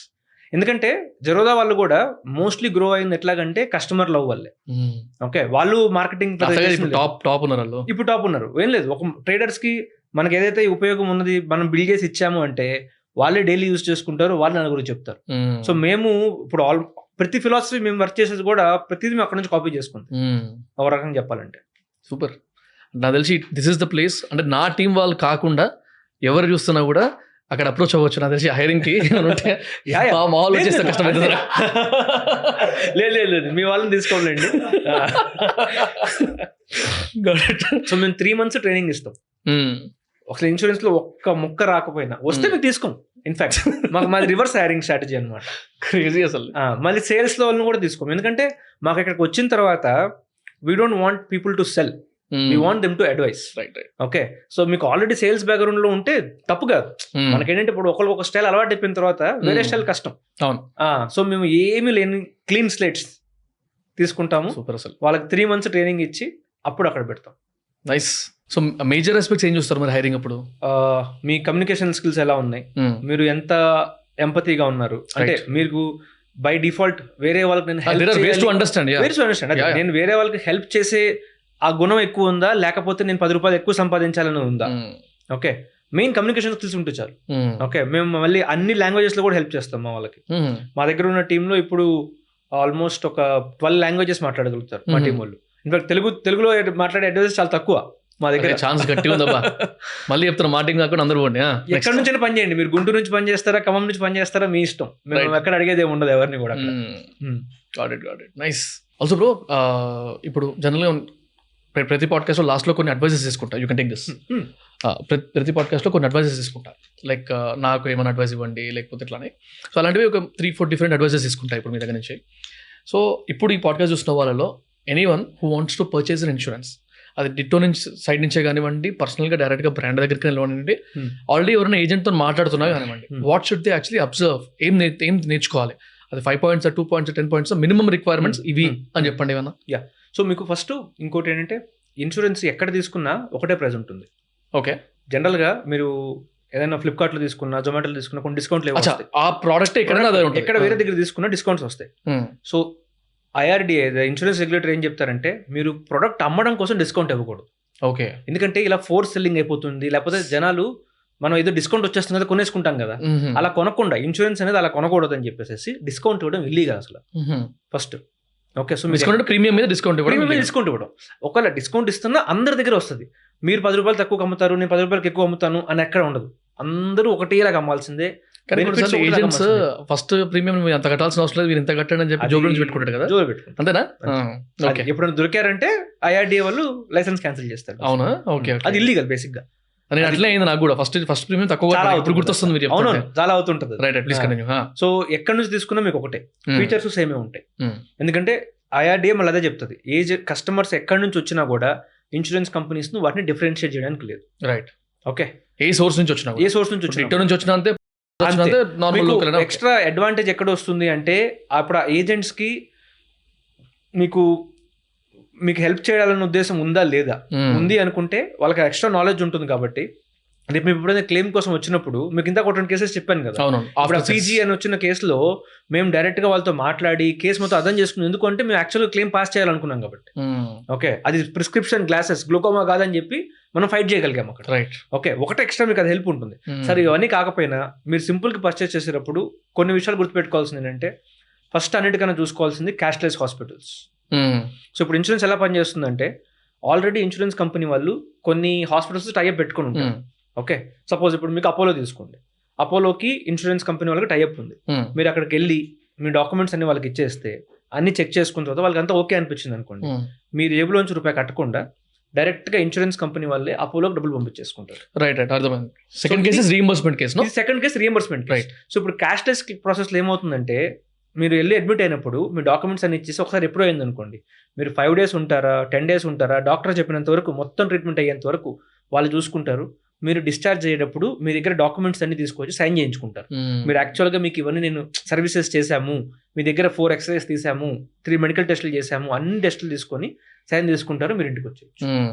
అంతే, మీకు ఇంకేం పని చేయాల్సిన అవసరం లేదు. రైట్, ఇది అసలు ఈజియెస్ట్ వే ఆఫ్ గెటింగ్ అనమాట. సో ఇప్పుడు తీసుకున్న ఎనీ ఇన్సూరర్ కంపెనీకి వాళ్ళ డిఫరెంట్ పార్ట్నర్షిప్స్ ఉంటాయి. కొంతమంది దగ్గర 5,000 హాస్పిటల్స్ ఉంటాయి, అంటే కంట్రీ మొత్తంలో. కొంతమంది దగ్గర 7,000 ఉంటాయి, కొంతమంది దగ్గర 10,000 ఉంటాయి. సో మీరు చూడాల్సింది ఏంటంటే అందరికన్నా పెద్ద నెట్వర్క్ ఎవరి దగ్గర ఉందో చూసుకోండి ఫస్ట్. తర్వాత మీరు ఏ ఊర్లో ఉంటారో అక్కడ నెట్వర్క్ హాస్పిటల్స్ ఉన్నాయో చూసుకోండి. సపోజ్ మీరు ఇప్పుడు చిన్న ఊర్లోంచి అనుకోండి, మీ ఊర్లో పెద్దగా హాస్పిటల్స్ ఉండకపోవచ్చు, కానీ మీరు మీ ఊర్లో పక్కాగా వెళ్ళి హార్ట్ సర్జరీ చేయించుకుంటారా, పెద్ద ట్రీట్మెంట్ చేయించుకుంటారా? లేదు, నాకు హైదరాబాద్ అంటే 2-3 అవర్స్లో హైదరాబాద్ ఉంది, నేను వచ్చి చేసుకుంటాను అనుకుంటే హైదరాబాద్లో మీకు నచ్చిన హాస్పిటల్స్ ఉన్నాయో చూసుకోండి. వాళ్ళ లిస్ట్ ఉంటుంది మొత్తం. ప్రతి ఇన్సూరెన్స్ కంపెనీ వెబ్సైట్ లోకి వెళ్ళి క్యాష్లెస్ నెట్వర్క్ హాస్పిటల్స్ అని కొడితే లిస్ట్ వచ్చేస్తుంది. పిన్ కోడ్ కొట్టినా లేదా స్టేట్ సిటీ సెలెక్ట్ చేసినా మొత్తం లిస్ట్ వచ్చేస్తుంది. సో మీరు ఆ లిస్ట్ చూసుకోవచ్చు. మీకు ఆ లిస్ట్ లో ఇదే సేమ్ డిటోలో కూడా దొరుకుతుంది నాకు. ఎక్కడికి వచ్చినా కూడా అంతే సేమ్, మీకు మొత్తం అంతా యూనిఫామ్. సో ఫస్ట్ చూసుకోవాల్సిన ఫీచర్ ఇది. Second, claim settlement ratio. దీని మీనింగ్ ఏంటంటే 100 క్లెయిమ్స్ వస్తే ఎన్ని క్లెయిమ్స్ ఈ కంపెనీ పాస్ చేసింది, ఎన్ని క్లెయిమ్స్ ఈ కంపెనీ పాస్ చేయలేదు. సింపుల్. ఈ నెంబర్ మీకు 90-92% పైన ఉంటే బెస్ట్. ఎంత హైయెస్ట్ ఉంటే అంత బెస్ట్. ఆబ్వియస్ గా ఇది ఎవరు పెడతారు? వాళ్ళే ఏదైనా అదే వాళ్ళు పెట్టుకుంటూ ఉంటారు. అందుకే ఐఆర్డీ ఏం చేస్తుందంటే ప్రతి ఇయర్ వాళ్ళు ఐఆర్డీకి యాక్చువల్ గా ఫైల్ చేయాలి నెంబర్స్. నాకు 5,000 క్లెయిమ్స్ వచ్చినాయి, మేము ఇన్ని క్లెయిమ్స్ పాస్ చేసాము, వీటిల్లో ఇంత అమౌంట్ కట్టాము. ఓకే, మళ్ళీ ఇది కూడా చెప్తారు 30 డేస్లో ఎన్ని పాస్ చేశారు, 20 డేస్లో ఎన్ని పాస్ చేశారు, 3 మంత్స్లో ఎన్ని పాస్ చేశారు. ఎందుకంటే 1 year తో ఇస్తా క్లెయిమ్. అప్పుడు ఏం చేస్తారు మీరు? అసలు మీకు ఇంపార్టెంట్ ఏంటంటే క్యాష్లెస్ ఎన్ని ఇస్తున్నారు, తర్వాత 30 డేస్లో ఇస్తున్నారు, అంటే ఎంత ఫాస్ట్గా చేస్తున్నారు అనేది ఇంపార్టెంట్. కాబట్టి సెకండ్ మీరు చూసుకోవాల్సిన మెట్రిక్ ఏంటంటే క్లెయిమ్ సెటిల్మెంట్ రేషియో. ఓకే, ఎంత హైయెస్ట్ ఉంటే అంత బెస్ట్. కాకపోతే అందరికి అంత బెస్ట్ రాదు, కాబట్టి కనీసం మినిమం 90-92% అయితే చూసుకోవాలి. అంతకన్నా తక్కువకి వెళ్ళారు అంటే కనుక మీరు చాలా రిస్క్ తీసుకున్నట్టు. రైట్. ఓకే, చాలా ప్లాన్స్ దొరుకుతాయి బయట, ప్రీమియం తక్కువ, క్లెయిమ్ సెటిల్మెంట్ రేషియో కూడా తక్కువ పోతుంది కదా అని చెప్పి తీసుకుంటే మళ్ళీ ఇరుకుపడతాం. సేమ్ మీకు హెల్మెట్ ఎగ్జాంపుల్ అనే, ఒక 500 రూపీస్లో పెడితే నాకు చిన్న హెల్మెట్ వచ్చేస్తుంది, పడ్డప్పుడు హెల్మెట్ పెరుగుతుంది, నా తల పగులుతుంది. అది లేదు, మీరు ఒక 5,000 ఎంత అంటే 1,500-2,000 పెట్టి ఒక స్ట్రాంగ్ హెల్మెట్ తీసుకున్నారు అనుకోండి, మీ తల పగలకుండా ఉంటుంది. అంటే మన కెపాసిటీని బట్టి తీసుకుంటాం అంతవరకే. మీ స్తోమతను బట్టి ఎంత బెస్ట్ పాలసీ తీసుకోగలిగితే అంత బెస్ట్ పాలసీ తీసుకోండి. రైట్. ఈ 2 ఫీచర్స్ అయితే మాత్రం పక్కా చూసుకోవాల్సింది. ఓకే, ఈ సెకండ్ దాంట్లో ఇంకోటి చూసుకోవాల్సింది ఏంటంటే ప్రతి కంపెనీది కూడా ఎన్ని కంప్లైంట్స్ వచ్చినాయి అని చెప్పి. కంప్లైంట్స్ ఏంటంటే ఐఆర్డీఏకి వెళ్ళిన కంప్లైంట్స్. ఇప్పుడు బయట సోషల్ మీడియాలోకి వెళ్ళిన కంప్లైంట్లు, అక్కడ కంప్లైంట్స్ ఎవరు సెంట్రల్ రికార్డ్ లేదు కదా. మీకు ఎప్పుడైనా క్లెయిమ్ పాస్ అవ్వకపోయినా, మీరు హ్యాపీగా లేకపోయినా, అంటే క్లెయిమ్ ప్రాసెస్ వల్ల మీరు ఐఆర్డీ కంప్లైంట్ చేస్తారు. సో ప్రతి 10,000 పాలసీస్ కి ఎన్ని క్లెయిమ్స్ వచ్చినాయి, అంటే ఎన్ని కంప్లైంట్స్ వచ్చినాయని చూస్తారు. ఈ డీటెయిల్స్ ఎక్కడ దొరుకుతాయి? ఇవన్నీ ఐఆర్డీ వెబ్సైట్లో దొరుకుతాయి మీకు. ఓకే, సో మీరు కంప్లైంట్స్ నెంబర్ చూసుకొని ఎవరి దగ్గర అయితే తక్కువ నెంబర్ ఉంటుందో అది నీకు ఆటోమేటిక్ ఇండికేషన్ కదా, వాళ్ళు బాగా సర్వీస్ ఇస్తున్నారు అని చెప్పి. సో ఈ 2 పారామీటర్స్ మాత్రం పక్కా చూసుకోవాలి. ఇదేంటంటే ఇది కంపెనీ లెవెల్ పారామీటర్స్. ప్రతి కంపెనీలో కూడా మళ్ళీ చాలా పాలసీలు ఉంటాయి. సో పాలసీస్లో చూసుకోవాల్సింది డిసీజ్ వైజ్ సబ్లిమిట్స్. అంటే మీకు క్యాటరాక్ట్కి అయితే 10,000 ఇస్తాం, హెర్నియాకి అయితే 20,000 ఇస్తాం, అలా కండిషన్స్ పెడతారు ఇన్సూరెన్స్ కంపెనీస్. మీకు తెలుసా ఎంత అవుద్దో ఖర్చు? మీకు తెలియదు. కాబట్టి బెస్ట్ ఆప్షన్ ఏంటంటే సబ్లిమిట్స్ ఏమీ లేకుండా, ఇప్పుడు అక్కడ హాస్పిటల్కి వెళ్ళిన తర్వాత డాక్టర్ చెప్తాడు కదా, ముందు నుంచి మీరు ఎలా చెప్పేస్తున్నారు, క్యాటరాక్ట్ 20,000 అని చెప్పి మనం డిసైడ్ చేయం కదా, డాక్టర్ పరిస్థితిని బట్టి చూసి చెప్తారు మనకి. కాబట్టి ఎలాంటి సబ్లిమిట్స్ లేకుండా ఉన్న పాలసీలు తీసుకోవడం బెస్ట్. తర్వాత రూమ్ రెంట్ లిమిట్ అని ఉంటుంది. రూమ్ రెంట్ అంటే హోటల్ రూమ్ లాగా హాస్పిటల్కి వెళ్ళినప్పుడు కూడా రకరకాల రూమ్స్ ఉంటాయి. ఒకటి సూట్ రూమ్ ఉంటుంది, ఒకటి షేర్డ్ రూమ్ ఉంటుంది, ఒకటి ఇండిపెండెంట్ రూమ్, సింగిల్ రూమ్ ఒకటి ఉంటుంది. ఇప్పుడు రూమ్ని బట్టి ట్రీట్మెంట్ మారుతూ ఉంటుంది. అంటే తర్వాత మీకు అక్కడ వచ్చే ఎక్స్ట్రా హెల్ప్ కానివ్వండి, హాస్పిటల్లో అవన్నీ కూడా మారుతూ ఉంటాయి. ఇప్పుడు కొన్ని పాలసీలు ఏం చేస్తాయంటే రూమ్ రెంట్ మీద క్యాపింగ్ పెడుతుంది. 3,000 రూపీస్ పర్ డే కన్నా ఎక్కువ ఉండకూడదు, 4,000 కన్నా ఎక్కువ ఉండకూడదు. మీకు ఇవన్నీ పెట్టుకున్నప్పుడు ఇప్పుడు అపోలోకి కానీ అలాంటి వెళ్ళినప్పుడు నాకు అక్కడ 1,000 రూపాయలు రూమ్ ఇవ్వమంటే ఎవరెవరు అక్కడ. సో మీకు ఆ తలనొప్పి ఎందుకు? మీరు ఓపెన్ ఎండెడ్ గా పెట్టుకుంటే అది మీరు డిసైడ్ చేసుకుంటారు, మీరు అపోలో కావాలా లేకపోతే చిన్న హాస్పిటల్ కావాలా, ఇది మీ ఇష్టం, వేరే ఒకరి డిసైడ్ చేయకూడదు కదా. సో రూమ్ రెంట్ క్యాపింగ్ లేకుండా తీసుకుంటే మీకు బెస్ట్. ఈ 3 పారామీటర్స్ 4 పారామీటర్స్ బేర్ మినిమం అయితే చూసుకోవాల్సింది. రైట్. Got it. ఆల్సో ఇప్పుడు మీరు మాట్లాడుతూ డౌట్ వచ్చింది, నాది ఆల్రెడీ ఒక 3-4 పాలసీలు ఉన్నాయి, health insurance, normal term policies. ఇప్పుడు నేను చదవకుండా కట్టిన అన్ని ఎవరు ఇచ్చిన ట్రస్ట్ని బట్టి కట్టేసిన. నేను ఆ పాలసీ నెంబర్ చూసుకొని డిటో వెబ్సైట్లో ఏదో వెబ్సైట్లో చూసుకుంటే అప్పుడు ఏదైతే కట్టినా ఇప్పుడు అదే టర్మ్స్ ఉంటాయి కాబట్టి మొత్తం చదువుకోవచ్చు కదా. చదువుకోవచ్చు. దీనికి కనెక్టెడ్ అవుట్ ఏంటంటే నాకు ఒకవేళ తేడా కొట్టింది అనుకోండి, ఇప్పుడు నేను మార్చుకోవచ్చా? మీరు మార్చుకోవచ్చు. కట్టిన డబ్బులు అవన్నీ కట్టిన డబ్బులు అయిపోయింది. ఇప్పుడు మీకు దీనిలో సపరేట్ మీ టర్మ్ లైఫ్ ఇన్సూరెన్స్ సైడ్ ఏవైతే ఉన్నాయో అది మీరు అంటే మార్చుకోవడానికి ఏమి ఉండదు. ఓకే. కొన్ని కేసెస్ లో సరెండర్ వాల్యూ అని ఉంటుంది. అది సరెండర్ చేస్తే కొంత అమౌంట్ వస్తుంది. ఎంత వస్తుంది అన్నది మీ స్పెసిఫిక్ పాలసీలో ఉంటుంది. ఆ పాలసీలో రాసి ఉంటుంది. మీరు 5 years తర్వాత ఆపేస్తే ఎంత వస్తుంది, 10 years తర్వాత ఆపేస్తే ఎంత వస్తుంది. అది హెల్త్ ఇన్సూరెన్స్ లో అనుకోండి, మీరు ఇప్పటిదాకా కట్టిన ప్రీమియమ్స్ అన్ని పోయినాయి. అంటే పోయినట్టే అయిపోయింది. అది ఇప్పుడు ల్యాప్స్ అయిపోతుంది. మీరు ఈ ఇయర్ ఏం చేయొచ్చు అంటే మీ పాలసీలో ఫీచర్స్ మీకు నచ్చలేదు అనిపించినప్పుడు వేరే కంపెనీకి పోర్టింగ్ చేసుకోవచ్చు. ఎట్లాగైతే మీరు మీ ఫోన్ నెంబర్ సేమ్ పెట్టుకొని ఎయిర్టెల్ నుంచి జియోకి, జియో నుంచి వడాఫోన్కి మారుతుంటారో, ఇక్కడ ఇన్సూరెన్స్లో కూడా మీరు ఒక కంపెనీ ఇన్సూరెన్స్ నుంచి ఇంకొక కంపెనీ ఇన్సూరెన్స్కి మారచ్చు. మీకు అడ్వాంటేజ్ అక్కడ ఎట్లాగో అంటే వెయిటింగ్ పీరియడ్స్ ఉంటుందని చెప్పని చూసారు. 2 years 3 years మీరు ఆల్రెడీ పాలసీ 3 years నుంచి కడుతున్నారు. అందులో బ్రేక్ రాకుండా 3 years కట్టారు. అన్ని వెయిటింగ్ పీరియడ్స్ క్లియర్ అయిపోయినాయా? అవును. ఇప్పుడు కొత్త ప్లాన్ ఇస్తున్నారు అనుకోండి సపరేట్ గా, మళ్ళీ వాళ్ళు స్టార్ట్ చేస్తారు 0 నుంచి.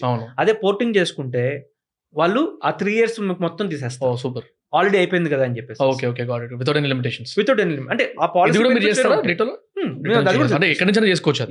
మీరు ఎక్కడ స్పెషల్ కేసు అంటే ఫ్రెష్ కేసెస్ కాకుండా ఇట్లాంటివి కూడా తీసుకుంటారు. Okay, got it. Next suggestion again from your side. ఇప్పుడు ఒకవేళ బికాస్ మీరు కూడా very newbies into the industry but you're definitely doing it well. మీరు ఆల్రెడీ చూస్తుంటారు కదా దీని కాంప్లిమెంటరీ బిజినెసెస్, దీని రిలేటెడ్ బిజినెసెస్. ఫస్ట్ నుంచి మీరు ఫిన్టెక్లోనే ఉన్నారు. ఇన్ఫాక్ట్ ఫిన్ షార్ట్స్ కంటే ముందే ఫిన్సెప్షన్ నుంచి మీరు ఆల్మోస్ట్ దీని నుంచి ఉన్నారు కాబట్టి ఫిన్టెక్ సైడ్ ఎవరన్నా ఇండస్ట్రీలోకి దిగుదాం అనుకుంటే వాళ్ళకి ఏమైనా అడ్వైస్ ఇవ్వండి, ఇలాంటివి చేయొచ్చు అని. Anything from your side? Direct గా ప్రొడక్ట్ ఐడియాస్ నేను ఇప్పుడు ఇవ్వనండి, ఎందుకంటే అవన్నీ గాల్లో ఉండే ఐడియాలు తప్ప సింపుల్ మీరు చూడాల్సింది ఏం లేదు. మీకు మీ లైఫ్ లో మీరు ఫేస్ చేస్తున్న ప్రాబ్లం ఏదైతే ఉందో చూసి దాన్ని ఎలా సింప్లిఫై చేయగలుగుతారో చూసుకోండి చాలు. ఓకే, అంటే అది అప్పుడు ఏంటంటే మీరు యాక్చువల్గా ఆ ప్రాబ్లమ్కి చాలా క్లోజ్గా ఉండగలుగుతారు. రైట్, అంత ఎక్కువ ఇన్వాల్వ్మెంట్ కూడా ఉండి మీరు సాల్వ్ చేయగలుగుతారు. Very true, very true. Okay, next అన్నిటికన్నా మీరు ఏ ఇండస్ట్రీలో ఉన్నా, ఫిన్టెక్లో ఉన్నా, ఎక్కడ ఉన్నా కూడా అన్నిటికన్నా మోస్ట్ ఇంపార్టెంట్ థింగ్ ఏంటంటే ట్రస్ట్. మీరు ఆ ట్రస్ట్ని ఎట్లా అంటే ట్రస్ట్ అనేది ఎవరో ఒక అతను చెప్పారు, ఒక గ్లాస్ బిల్డింగ్ లాంటిది అనమాట. చూడడానికి అంతా బాగానే ఉంటుంది, బట్ దానికి కావాల్సిందంటే ఒక రాయి చాలు పగలడానికి, కొలాప్స్ అయిపోవడానికి. రైట్, బేసిక్ గా. సో ట్రస్ట్ అనేది కూడా అట్లాగే మీకు బిల్డ్ చేసుకున్నంత వరకు బాగానే ఉంటుంది, బట్ ఒక్క రోజు మీరు చేసిన ఒక్క తప్పు వల్ల మొత్తం కొలాప్స్ అవ్వచ్చు. సో ఫినాన్స్ వరల్డ్ లో ఏంటంటే అది ఆ ట్రస్ట్ అనేది ఇంకా చాలా మోస్ట్ ఇంపార్టెంట్. ఎవరు కూడా కళ్ళు మూసుకుని వాళ్ళ డబ్బులు మీ చేతిలో వెరీ మచ్ ఇంపార్టెంట్ ఫ్యాక్టర్ కాబట్టి.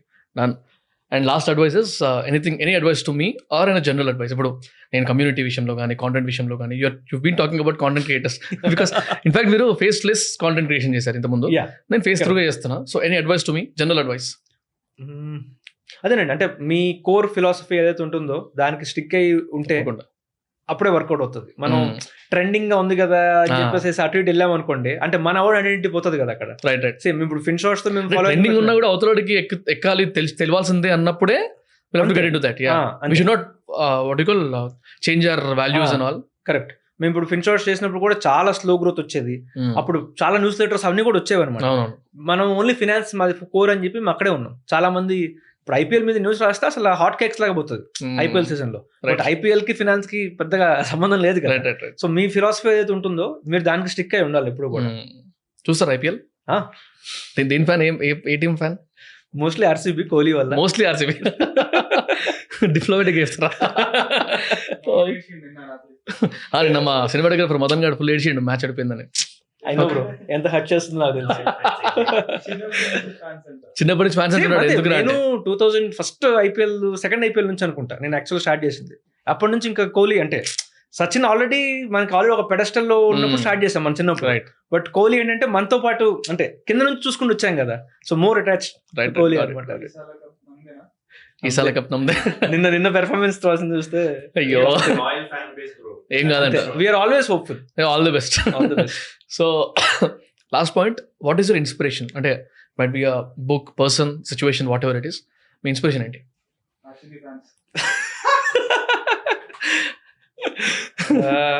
అదే పాయింట్. అది కూడా పెద్ద పాయింట్. అంటే అది యాక్చువల్ గా it prepares you for life అనమాట. ఓకే, ఒక ఐపీఎల్ మ్యాచ్ గురించి, ఒక ఐపీఎల్ టీం గురించి అదే కదా మీరు ఇన్ని 10-12 years నుంచి కంటిన్యూస్ గా సపోర్ట్ చేసుకుంటూ వస్తూ ఇంకా ఉన్నారంటే okay, so you will be very loyal. ఇప్పటి వరకు చూస్తున్నారంటే కింద ఆర్సీబీ ఫ్యాన్స్ ఎవరు ఉంటే కమెంట్ చేయండి. యా,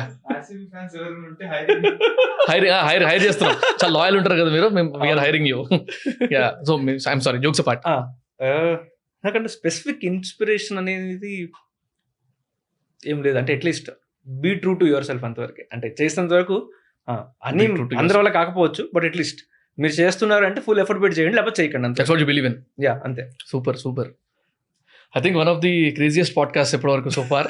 నవ్వుతానే ఉన్నా నేనైతే, off the sets, on the sets, but very valuable information. అంటే ఆపి మంచి పని చేసినాం. అంటే ఇంతకుముందు ఇన్సూరెన్స్ గురించి ఎక్కడ మాట్లాడకుండా we kept it on hold and right పర్సన్తో కూర్చున్నాం. And I love your business model.